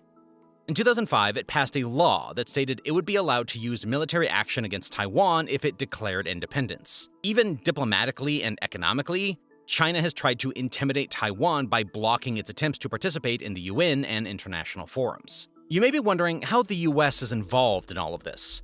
While China's aggression is a problem, does it warrant the US stepping in? In the beginning, it seemed as if the US was backing Beijing. In 1979, the US agreed to recognize the One China policy, which stated that there is only one China and Taiwan is a part of it. But now the US is in a type of weird limbo with Taiwan.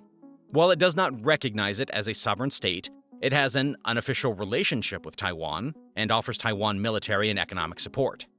Basically, the US is trying to create a balance between not angering China and supporting Taiwan. The situation is very confusing, because in 2021, the US president stated that the US would defend Taiwan in the case of a Chinese invasion.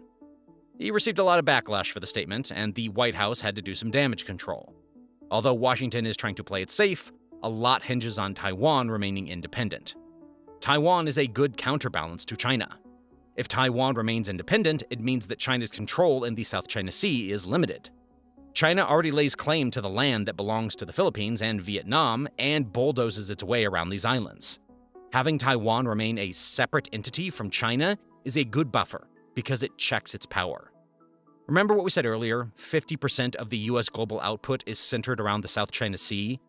This means that the US should be working hard to ensure that access to the sea remains free and fair. If China gets dominance in the Indo-Pacific region, this will be the end of US global trade.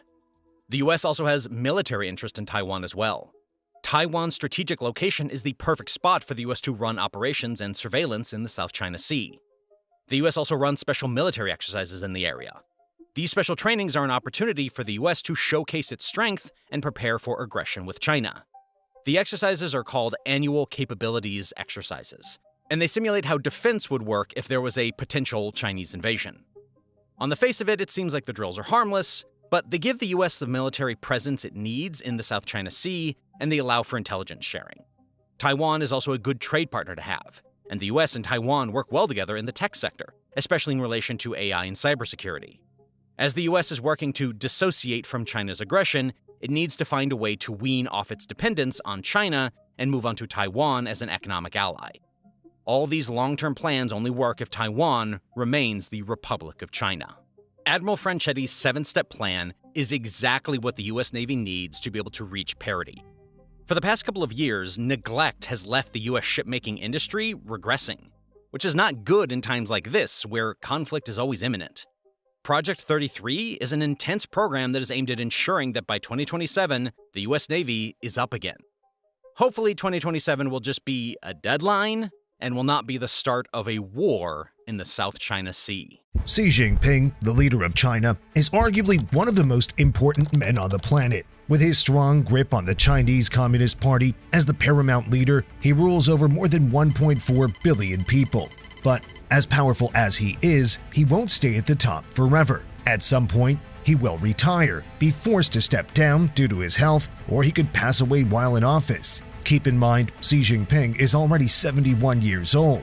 If it wasn't the case that Joe Biden and Donald Trump are older, you might think that's a relatively high age for a world leader. Anyways, the point is that we will see a transition of power within the coming years. It can be 5 years, 10 years, or even 20 years, no one really knows. What we do know is that this transition of power will be a defining moment in Chinese history. Because Xi Jinping has named no clear successor, it's bound to go wrong. Xi Jinping has eliminated all of his political opponents, so there's no one left with good leadership qualities. In the power vacuum that follows, the divisions within the CCP will become apparent. The worst-case scenarios are infighting within the party, a coup d'etat, or even a civil war. In this video, we will look at one of the biggest problems Xi has created, namely his successor issue, China's political battleground. First of all, we need to understand how China's political system has worked in the past. Before the Xi Jinping era, the paramount leader wasn't as powerful as today. This position includes the most important roles in the country, namely the presidency of the government, the general secretary of the CCP,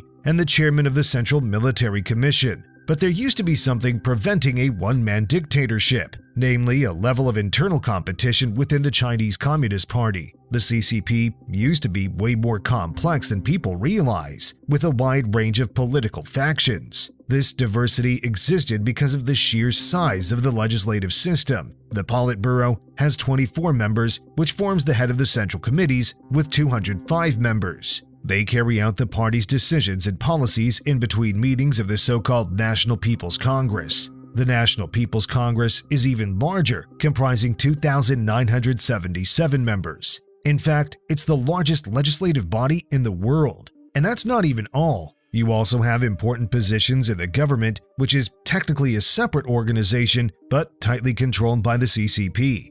Obviously, the people in China's military have power too. On top of that, there are many elite leaders on a provincial level. The point of all this is that the paramount leader was in a different position before Xi Jinping radically changed the game. The leader needed support from many political factions to have a stable grip on power. We can see this back in the history of China's succession politics. If we set aside the shaky period after Mao Zedong died, successions followed a largely similar playbook. The paramount leader chose a loyal successor who's popular within the party. By slowly placing them in higher and higher positions, everyone knew who it would be. Because the successor had time to present himself, make contacts, and prepare for his new position, chaos was limited. This informal system led to somewhat regular and peaceful transfers of power within the CCP. The first voluntary transfer of power was from Deng Xiaoping to Jiang Zemin in 1989. Deng had created the unwritten rule that a paramount leader would step down after around 2 5-year terms. This showed in the next transfer of power, namely that of Jiang Zemin to Hu Jintao.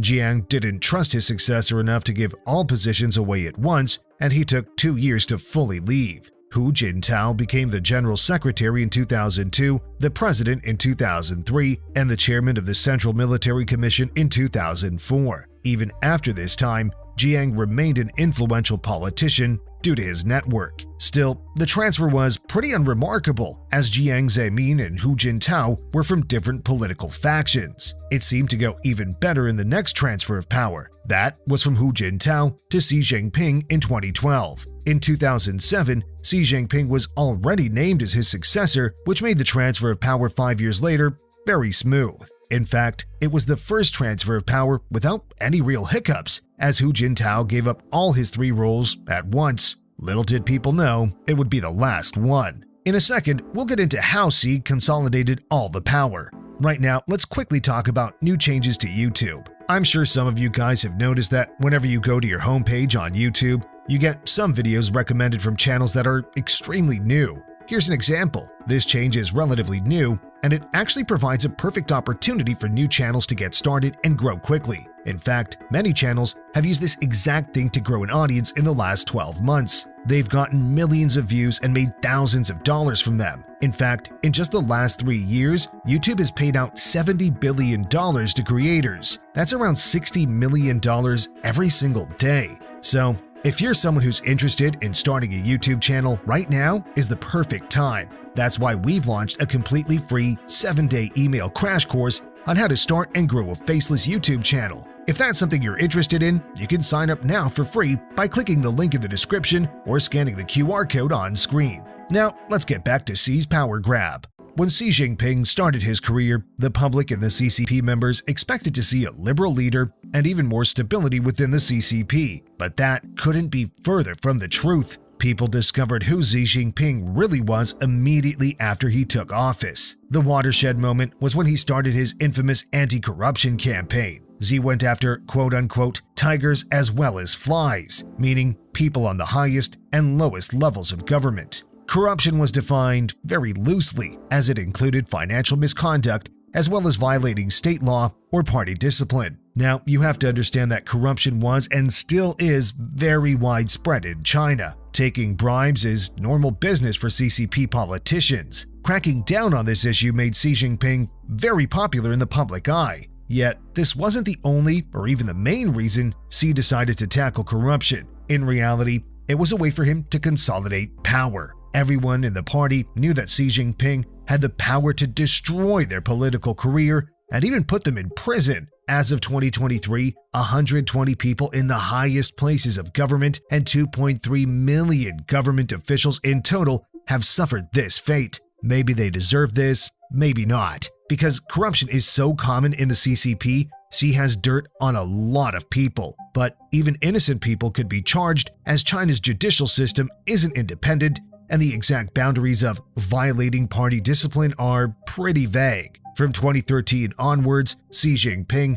used this campaign to hunt down his enemies within the CCP and convince the rest to be extremely loyal to him. One of the first victims was Bo Xilai. He was a very popular CCP politician serving on the Politburo, but corruption allegations were his downfall. He got life imprisonment for bribery despite denying all charges. The court case was highly publicized as a landmark in Xi's anti-corruption campaign. We can't rule out a political motivation here because Bo Xilai was a potential rival. The same goes for Sun Zhenkai, who was arrested in 2017 and sentenced to life imprisonment 1 year later. He was a rising star in the CCP and thus a potential danger to Xi's one-man rule. This was despite Sun Zhenkai not openly criticizing Xi in any way. Apart from these two men, there are dozens of other victims.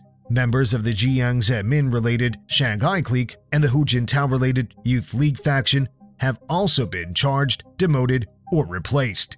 Xi effectively removed any political leftovers from previous paramount leaders, solidifying his own position. What's also very telling is that many political elites voluntarily left China. People related to the PRC's founders, commonly referred to as princelings, have settled in the Los Angeles area in exile. This is a sign that they're afraid of Xi and his anti-corruption campaign. What strengthened Xi Jinping's grip on power even more was his personality cult. Xi isn't treated like a deity similar to Mao Zedong, but he has given himself a special status.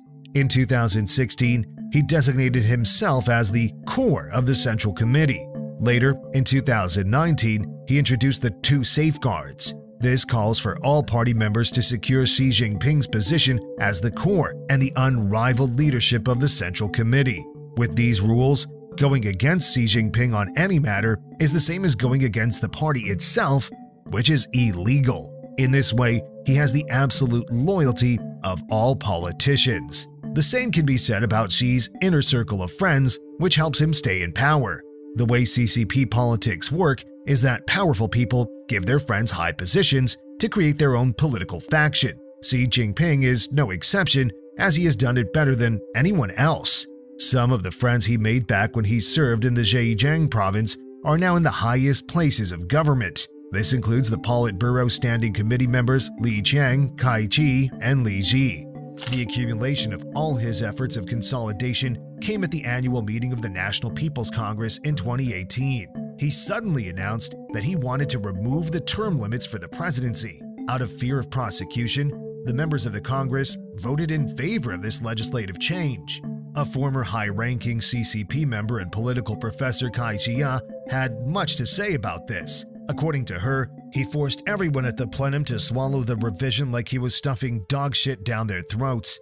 And she also noted that not one dared to raise this issue.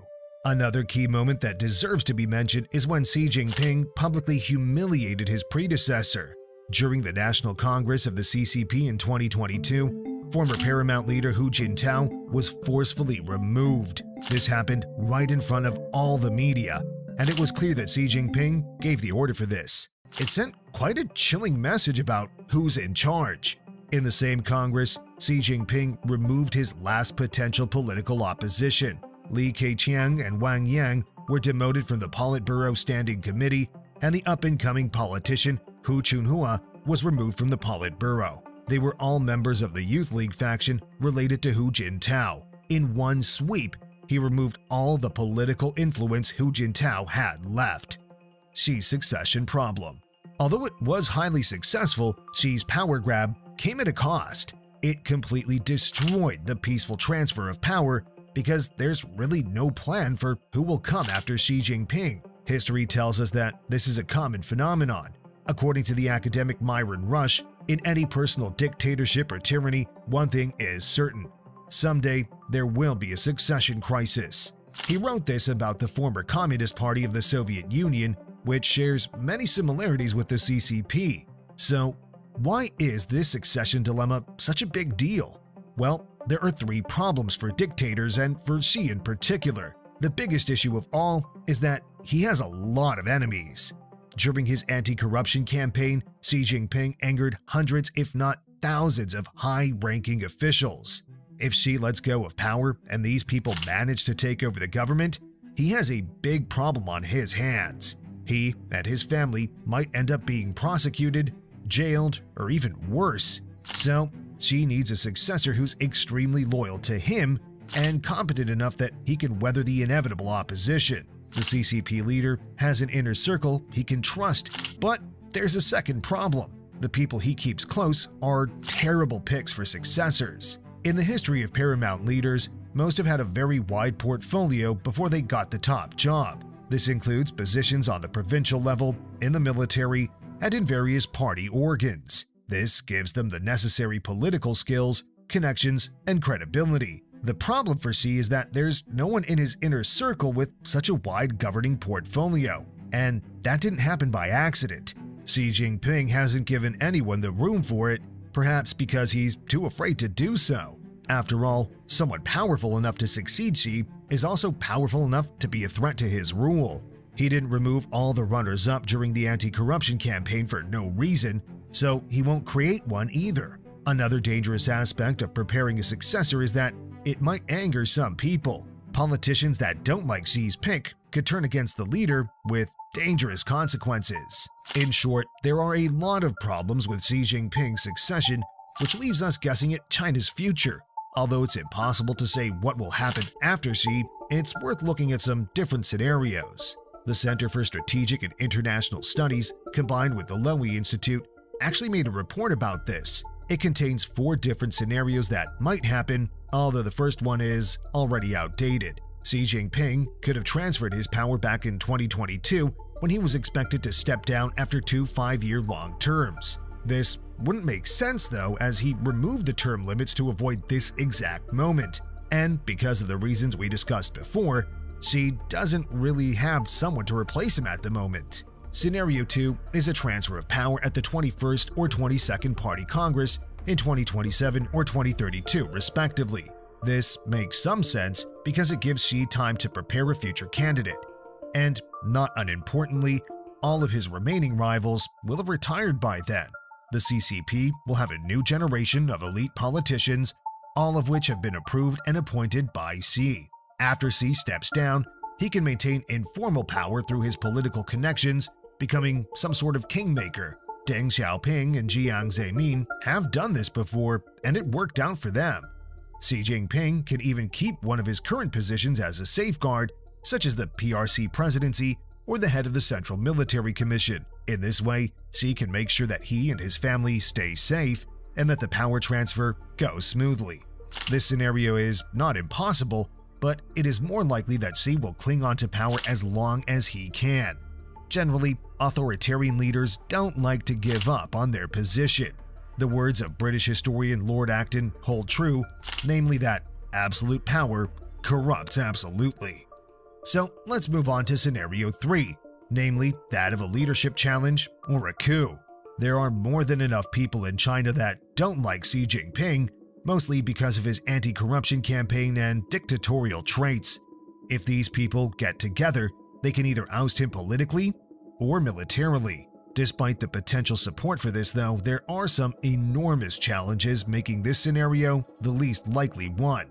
Xi Jinping has created an internal spy network in China with the help of the National Supervisory Commission.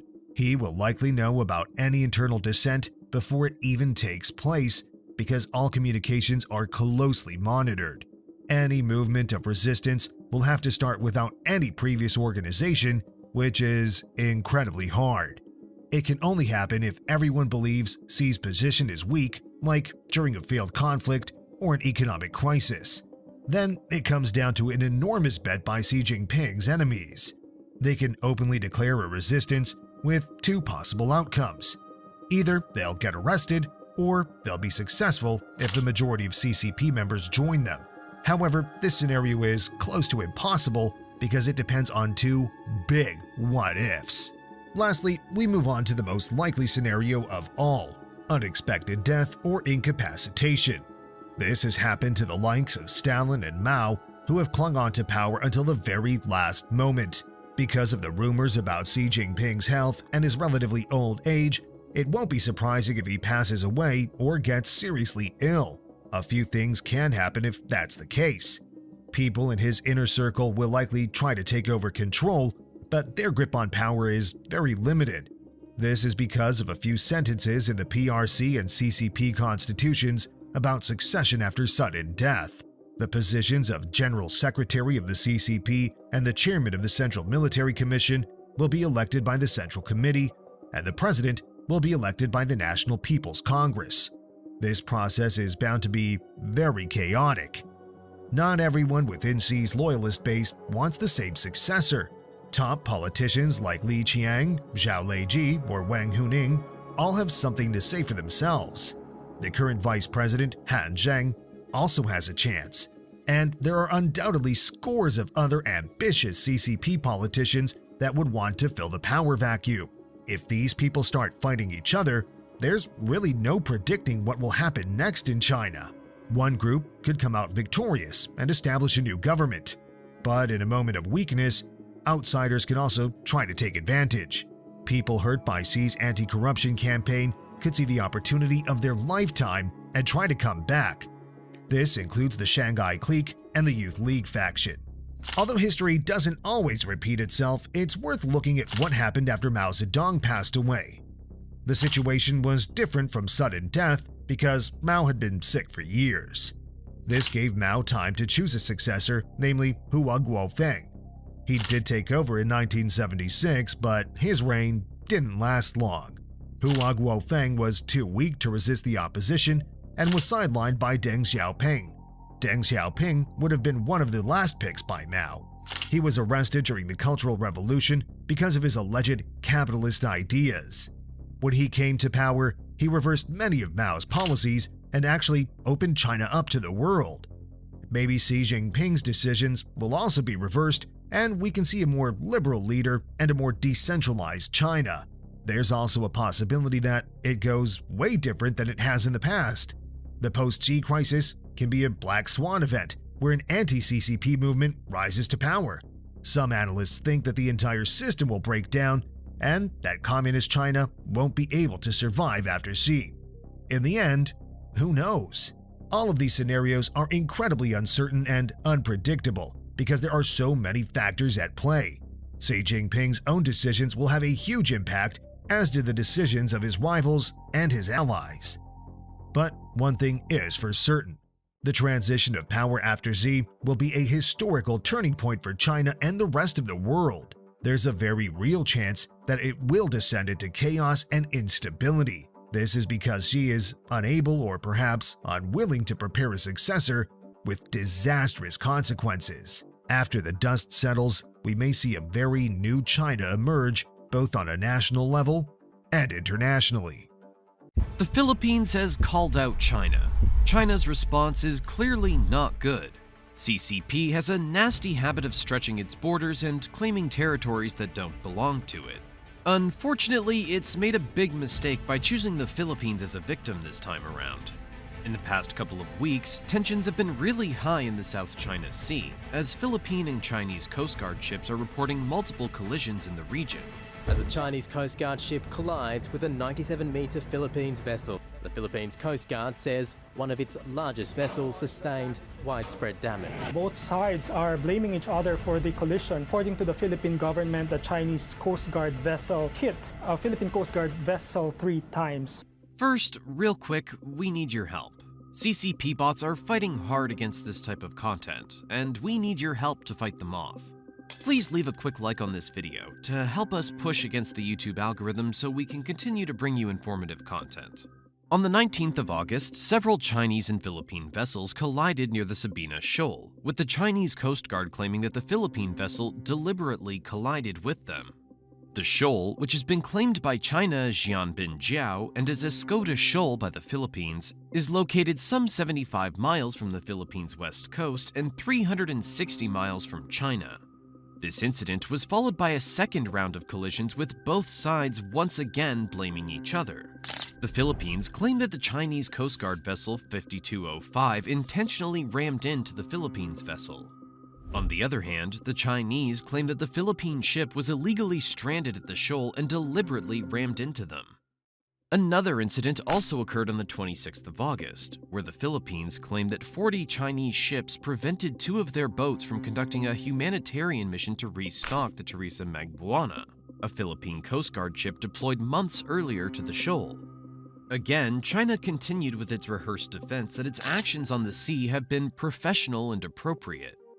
The running theory by the Philippines is that China is attempting to reclaim land at Sabina Shoal, with reports that Beijing is using that raw material to expand the shoal.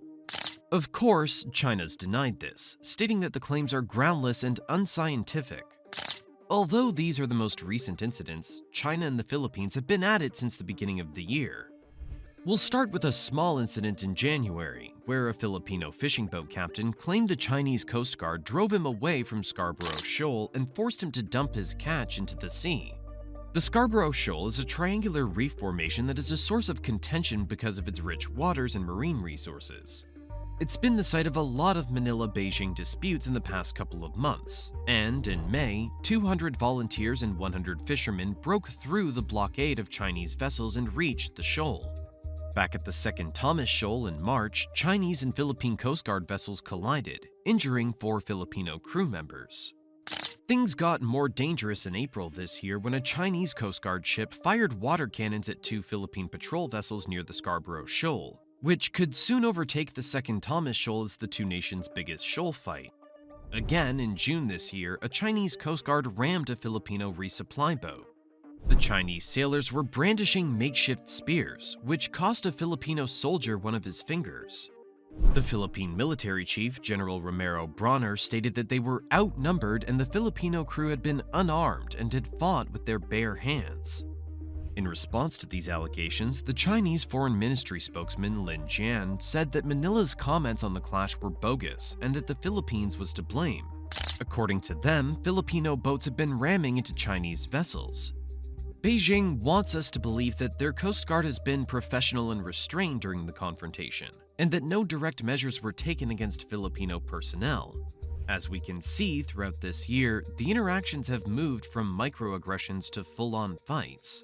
With fights persisting from the Scarborough Shoal, the second Thomas Shoal, and the Sabina Shoal, it's clear that the Philippines and China are not seeing eye to eye in the South China Sea. There's always been tension between the two nations, but the fight for the shoals intensified in June last year, when Chinese soldiers attacked Filipino sailors with machetes and hammers while they were on their way to resupply their soldiers stationed on a warship. Footage has been released by the Filipino military showing Chinese Coast Guard officers brandishing an axe and other bladed or pointed tools at the Filipino soldiers and slashing their rubber boats.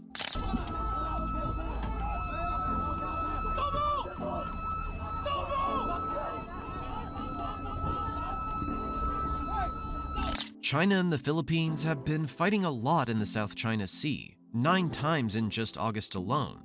But you might not have seen that news, because a lot of traditional news organizations are not good at properly covering important geopolitics news.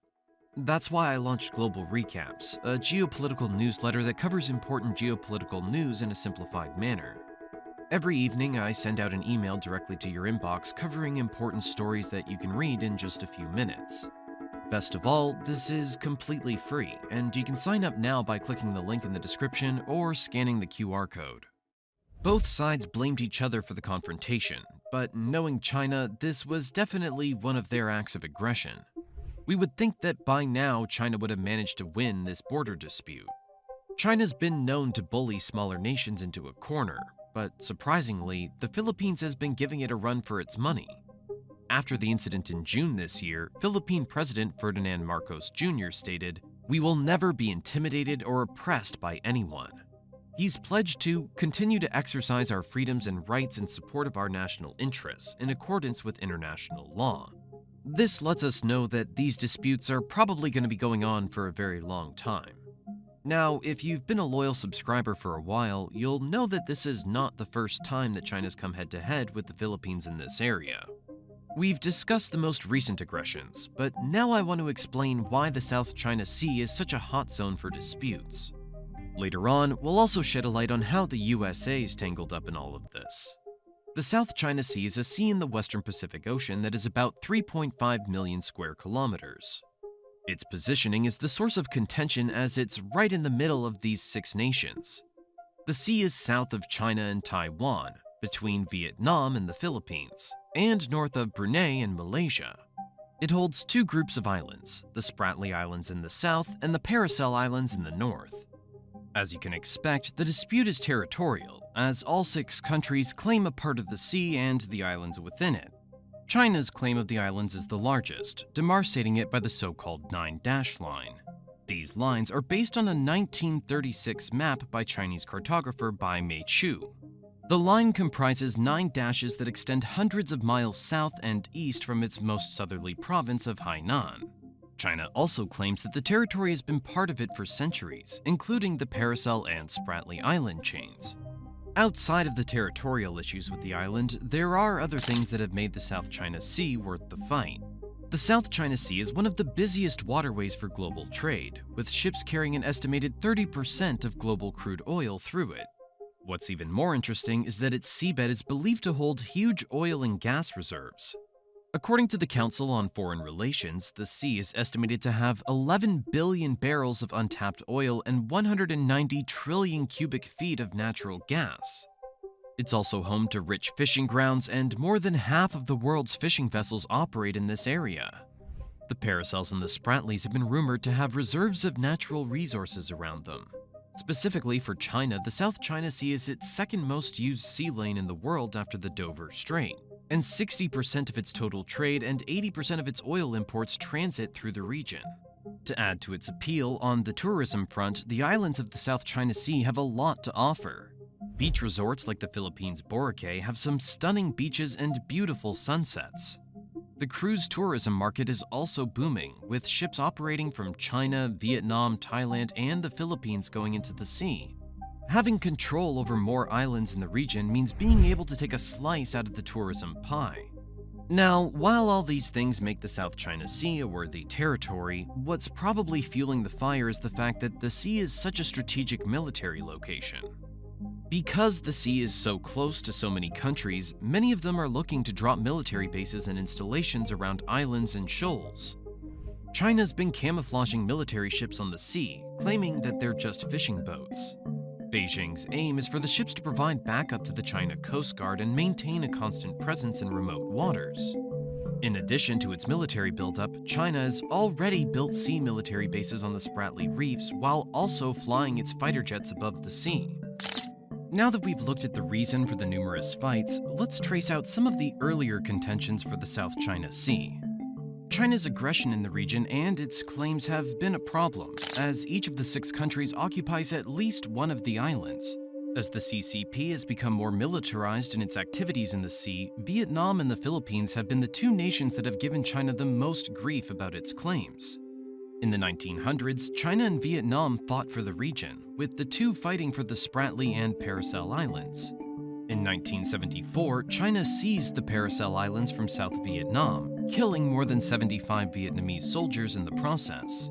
In 2014, China moved an oil rig into Vietnamese waters, which sparked massive protests in Vietnam. What's worse is China's been known to arrest foreign fishermen and sailors in waters they consider to be their own. China's fights with Vietnam are few and spread out, but Manila and Beijing have been at each other's throats consistently throughout the years. In the early 2000s, the Philippines and China were at it, with things intensifying in 2013. Things got so bad that the Philippines filed a case against China at the Permanent Court of Arbitration in The Hague. After a long back and forth, the Philippines Foreign Minister Albert Del Rosario stated that the Philippines has exhausted almost all political and diplomatic avenues for a peaceful negotiated settlement of its maritime dispute with China. The Philippines wanted the court to rule on what territorial claims it was owed in the South China Sea, and to determine if China had infringed on its territorial rights through China's construction and fishing activities. Since China's a signatory to the United Nations Convention on the Law of the Sea, the Philippines hoped that they could be held accountable. China refused to take part in the case, claiming that UNCLOS was beyond its jurisdiction. On July 12, 2016, the arbitral tribunal adjudicating the case ruled overwhelmingly in favor of the Philippines, determining that major elements of China's claim, including its 9-dash line, recent land reclamation activities, and other activities in Philippine waters, were unlawful. As you saw earlier in our discussion, the Second Thomas Shoal has been the main center of the dispute between China and the Philippines. The shoal is a reef that is about 124 miles from Palawan, Philippines, but more than 621 miles from China. It's been widely considered to belong to the Philippines because of how close it is to it. Unfortunately, China does not agree with this, despite the ruling by the International Tribunal that China had no legal rights to the shoal, which is in the Philippines' exclusive economic zone. The Philippines have had a military presence on the shoal since 1999, and they have no plans on moving anytime soon. The BRP Sierra Madre has been docked on it and has served as a base for some of its troops for many years. Despite this, China's been fighting for the tiny shoal, and many believe it's because its strategic location would be perfect for a naval base. Some even say that it could also be because the area has rich oil and gas reserves, but that is yet to be proved. This is all so messy, but now we're gonna take a detour to discuss US involvement in the matter. Although the US has no territorial claim in the South China Sea, they have been performing freedom of navigation exercises around the area. These are basically naval operations conducted by countries to demonstrate their rights to navigate through international waters. This is an international law right that's stated in the United Nations Convention on the Law of the Sea. One of the reasons behind this right is to challenge excessive maritime claims by asserting military presence and capabilities. The US has been carrying out these exercises in the South China Sea as a way of telling China to pipe down and show its influence. The US amped up its exercises under the Trump administration, and they've been sailing their vessels near or around features claimed by China. Washington's actions have been frustrating to Beijing, and in 2021, a Chinese foreign ministry spokesperson said, "It is the United States which has actually militarized the area and threatened freedom of navigation." The country, over 8,300 miles from the South China Sea, has built several military bases with offensive weapons around the area, and frequently sent aircraft carriers and strategic bombers throughout the year. One of the major reasons that the US has gotten involved in this maritime dispute is that it has a stake in the sea remaining open. With the freedom of the seas principle under maritime law, the US can enjoy movement in trade and for its military pursuits. If China gets to claim the South China Sea as its territory, the US and many other nations will not be able to use the waterway freely.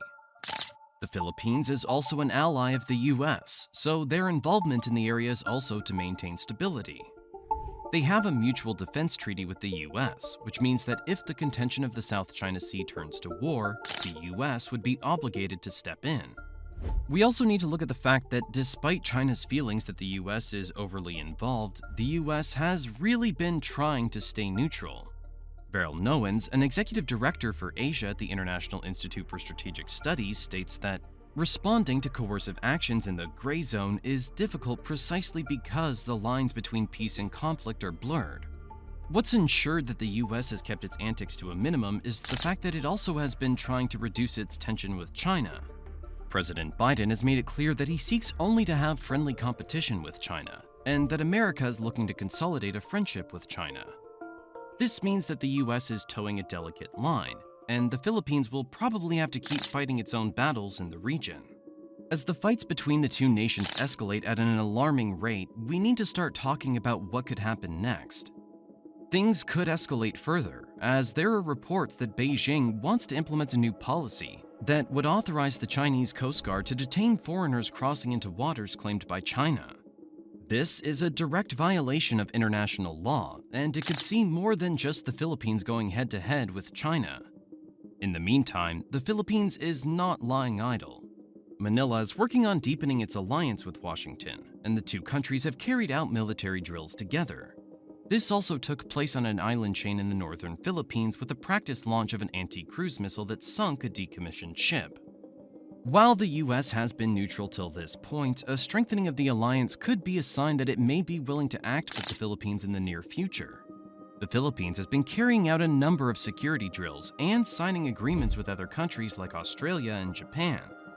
Currently, Japan and the Philippines are discussing a reciprocal troop access agreement, and the Philippines and Australia have upgraded their cooperation in maritime security.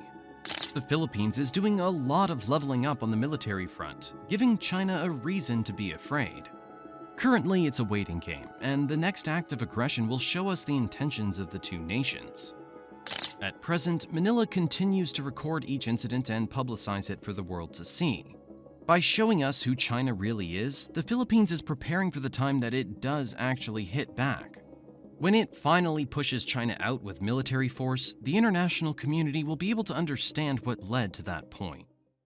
Japan's Prime Minister Shigeru Ishiba, who has recently entered office, has a couple of requests for its allies.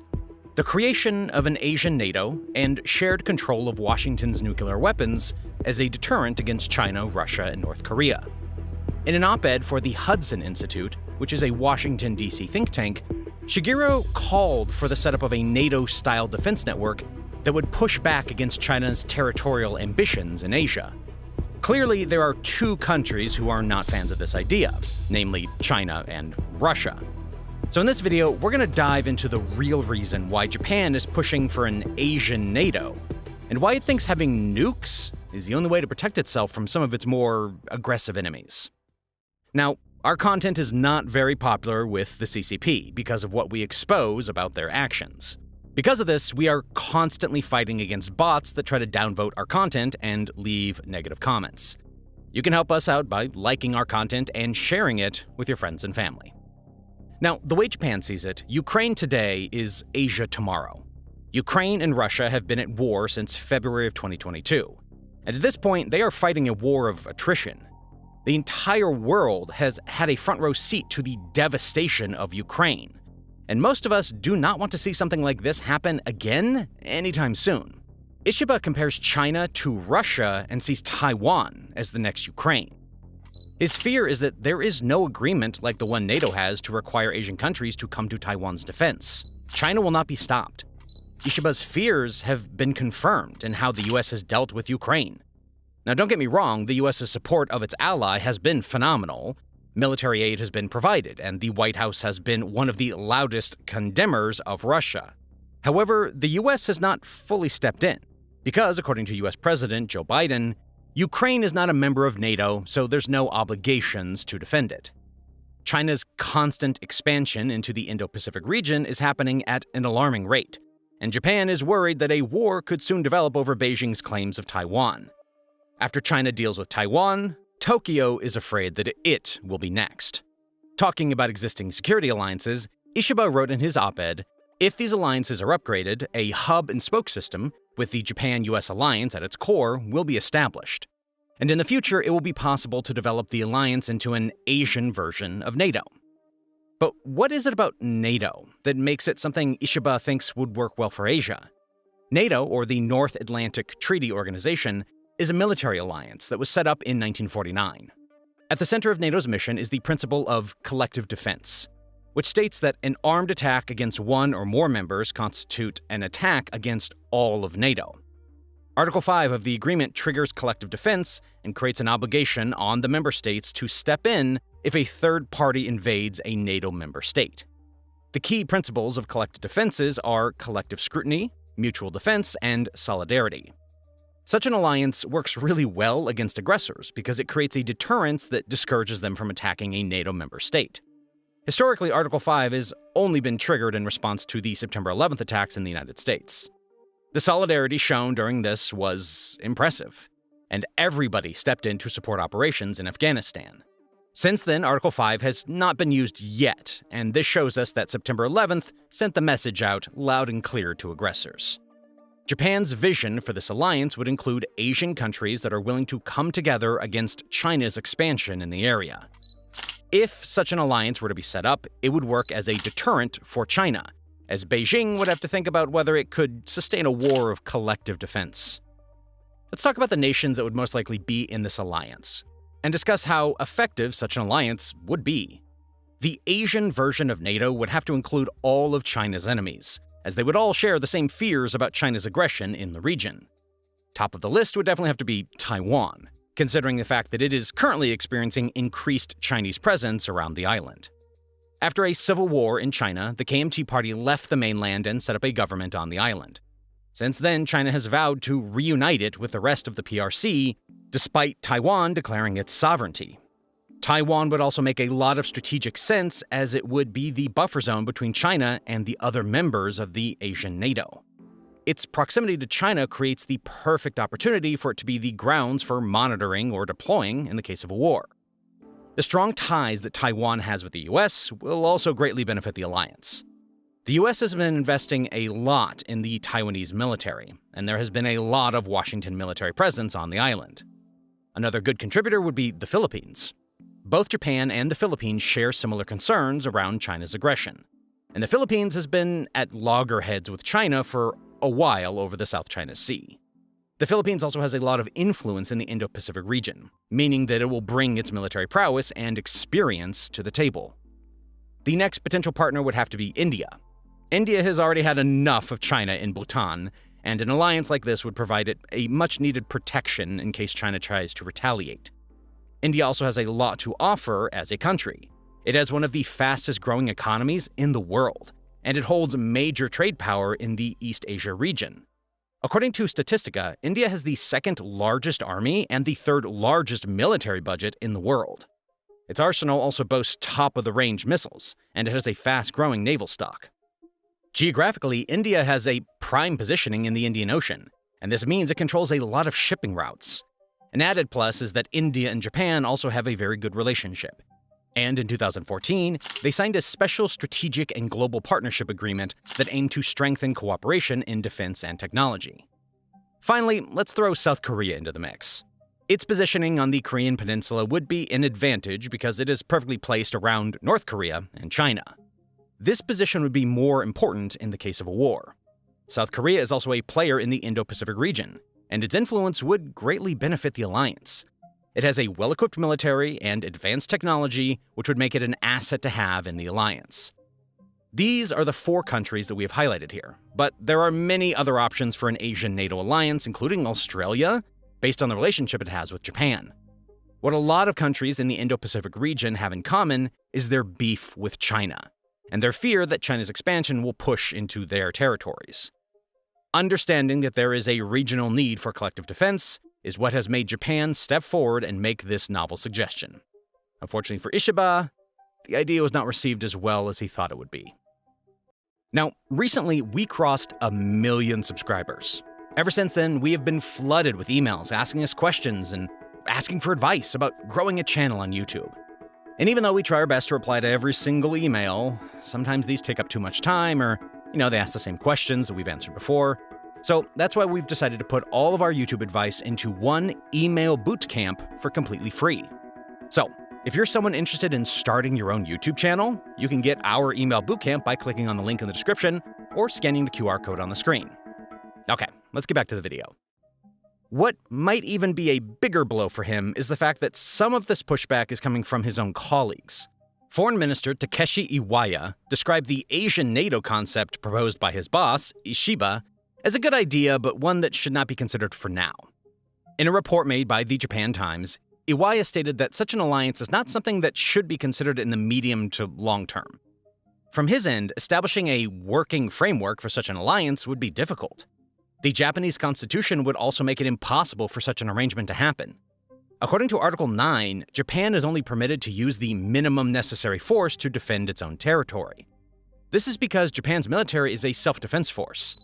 After its defeat in World War II, it had been restricted to matters in its own territory. This means that internally, before Japan could even begin to advocate for such an alliance, it would need to work on its constitution and amend this clause. Another rejection of the idea has come from India. On Tuesday, the Indian foreign minister expressed that India did not share the vision for an Asian NATO. Speaking at an event in Washington's Carnegie Endowment for International Peace, he explained that the country had never been a part of such alliances, and they had no intention of entering one anytime soon. India feels that it has enough partnerships as it is already part of the Quad grouping of countries, which we'll discuss later. The US has also been commenting on the proposal and called it premature. These comments were made by Daniel Crittenbrink, the Assistant US Secretary for State for East Asia and the Pacific.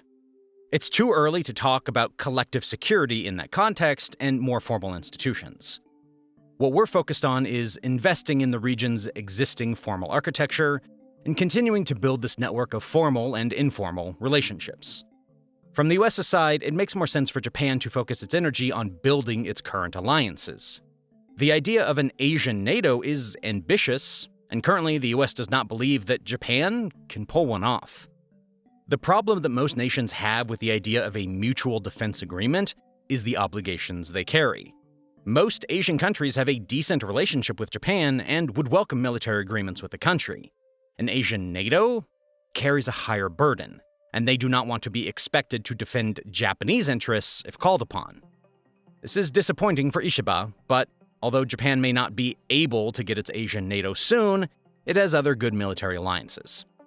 Currently, Japan is part of the Quadrilateral Security Dialogue, which is an alliance with Australia, India, and the United States. This alliance is not exactly written in stone, and it has been loosely interpreted by the countries in the alliance. For Japan, the importance was highlighting the democracy of all 4 states, while India was simply concerned with promoting cooperation. Australia has been on the outskirts for the most part, not wanting to seem invested in the alliance. In 2021, the alliance got a lot more serious about responding to China's actions in the region. Before that, it was concerned with humanitarian issues and climate change. In November of 2020, cooperation became active, and all 4 navies participated in a joint military exercise. From there, the countries began to convene meetings more regularly and to work together. During COVID, the 4 countries cooperated on issues to do with vaccines and the COVID-19 response. Japan has always had ambitions for the Quad group beyond its humanitarian aim. Former Japanese Prime Minister Shinzo Abe believed that the Quad had the power to ensure a free and open Indo-Pacific. Japan understands the importance of keeping the sea lanes open for trade, and so the US and Japanese militaries have worked closely across the region. The problem for Japan is that the alliance is a loose agreement, and none of the other 3 nations would be rushing to step in if China turned its ambitions to Japan. It may not be an Asian NATO now, but the US is working to increase military cooperation in the Asian region. According to US Ambassador to Japan, Rahm Emanuel, the Biden administration is also working on a plan to create a special Asia-Pacific network of alliances.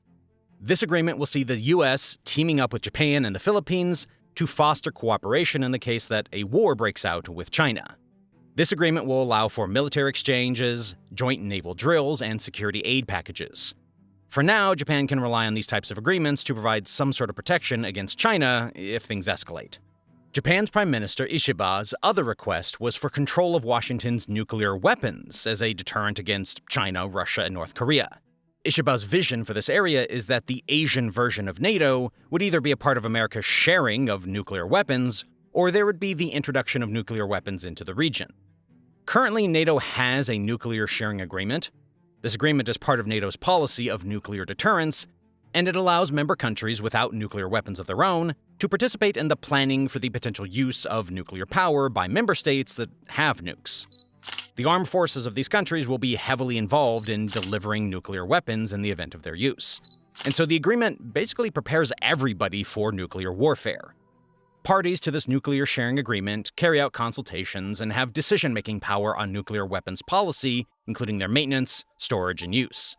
Ishiba basically envisioned something similar to apply to the Asian NATO. Japan's historical context means that it's limited in its ability to have nuclear weapons. The traumatic impacts of the bombings of Hiroshima and Nagasaki mean that Japan has adopted a pacifist stance when it comes to nuclear warfare. This is understandable, considering the fact that historically, Japan is the only country to have been hit by nukes. Furthermore, post-World War II, the influence of the US and anti-nuclear sentiments internally have deterred Japan. Japan has also never needed to build a nuclear stockpile because of its mutual defense agreement with the US, which means that it is protected by the White House's nukes. What Ishiba is probably looking for from the US is a nuclear body like the one it has with South Korea. The existing Washington Seoul nuclear body is for the preparation of potential nuclear contingencies caused by North Korea. The Japanese version would focus on preparing for nuclear threats from China and Russia. It also seems that the US has been receptive to the conversation, which is a relief for Ishiba. In July, Tokyo and Washington released a joint statement at their Security Consultative Committee meeting, outlining that they shared concerns over China's rapid expansion of its nuclear weapons arsenal, and agreed to strengthen its deterrence.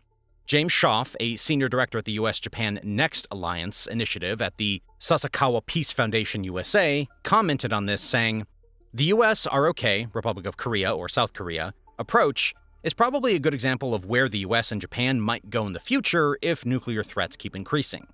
It's not about nuclear sharing or Japan building up its own nuclear forces, both politically impossible at the moment and not necessary, but about the alliance taking more practical steps to be prepared for US nuclear retaliation if it becomes necessary. The conversation around nukes has always been very touchy for Japan, but the changing military environment is making it a necessity for planning to happen. The government under Prime Minister Fumio Kishida was very anti-nukes, and it chose to stand on Japan's 3 non-nuclear principles: no possession, no permitting, no producing. However, in 2022, former Prime Minister Shinzo Abe stated that talks about nuclear sharing should not be considered taboo during a TV program talk.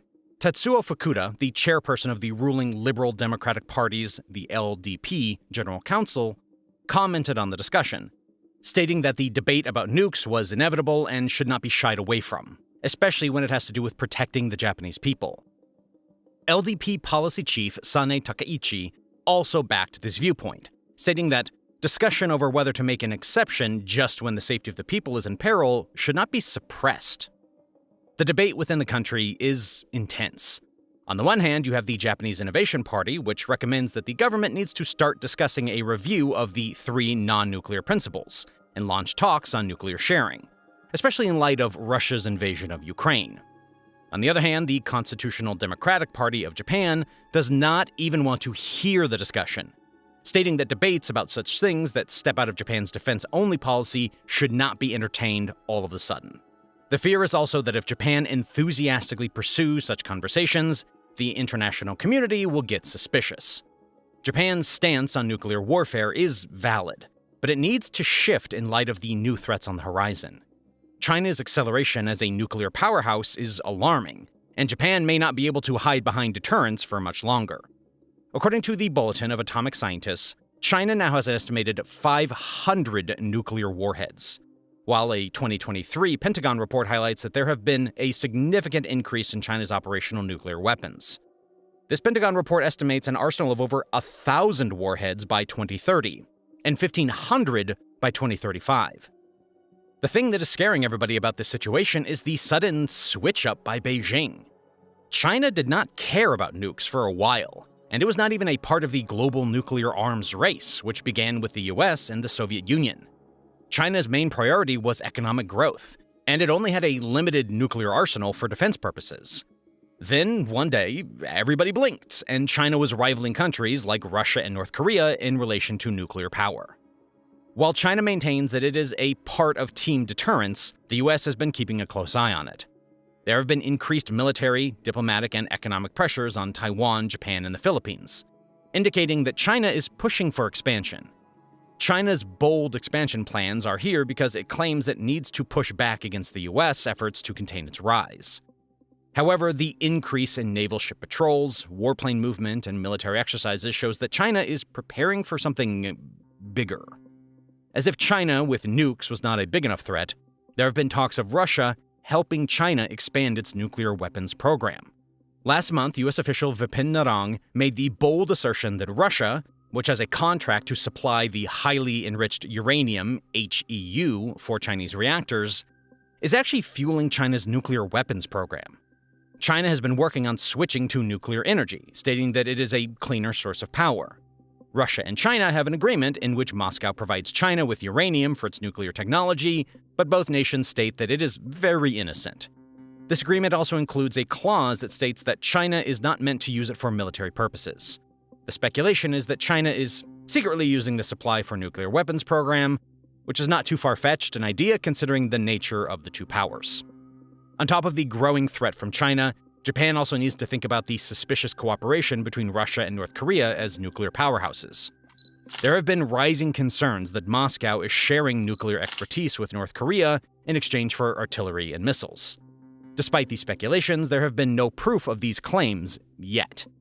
Even if it turns out that these claims are false, individually, the two nations pose enough of a threat for Japan to think about reopening the nuclear debate. Putin's rhetoric in the past couple of months has placed a lot of the West on high alert. In the ongoing Russia-Ukraine war, Russia has made it clear that it would be using its nuclear weapons if the US or NATO directly intervened on Ukraine's behalf. Russia already has an impressive nuclear arsenal, which is complete with the nuclear triad, but it is still at work modernizing it and adding to what it has. Russia has been in this nuclear race for a very long time and began acquiring nuclear weapons in 1949 when it developed a triad of strategic bombers, intercontinental ballistic missiles, or ICBMs, and nuclear-powered ballistic missile submarines. Because Russia has had more time to develop its arsenal, it is now focusing on early warning infrastructure and modernizing its stock, while many other countries are still focusing on building an arsenal. About 13.5% to 16% of its defense spending goes to its nuclear weapons program, and more money has been reportedly poured into nuclear spending to develop new warheads. A stock take of Russia's nukes estimates that Russia has 4,489 deployed and non-deployed nuclear warheads assigned to strategic and non-strategic delivery vehicles. Of this number, about 2,000 warheads are intended for nuclear security, non-proliferation, and weapons. U.S. intelligence believes that as Russia gets more desperate, it will likely turn to nuclear weapons in the future. Currently, its army is devastated and its economy is fighting to keep up with the rising military expenditure. Russia has not been hiding its intentions, and its government has stated, "The Russian Federation reserves the right to use nuclear weapons in response to the use of nuclear and other types of weapons of mass destruction against it or its allies, as well as in the event of aggression against the Russian Federation, with the use of conventional weapons when the very existence of the state is in jeopardy."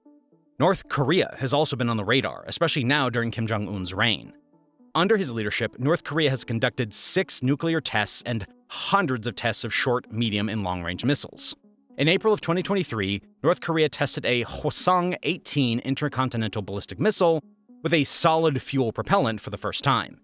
It has been silent about a lot of its nuclear program, but this test showed that North Korea had been working on a critical upgrade that would make the missiles easier and safe to operate. This move put North Korea on everybody's danger radar. Currently, North Korea has been focusing on the development of its ICBMs, making it a direct threat to Japan and the USA.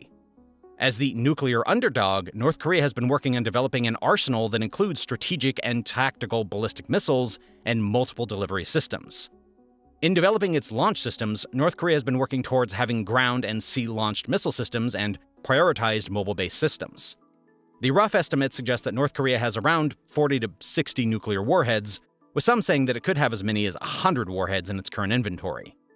Japan may want to be in denial about it, but the truth is that a nuclear war is imminent.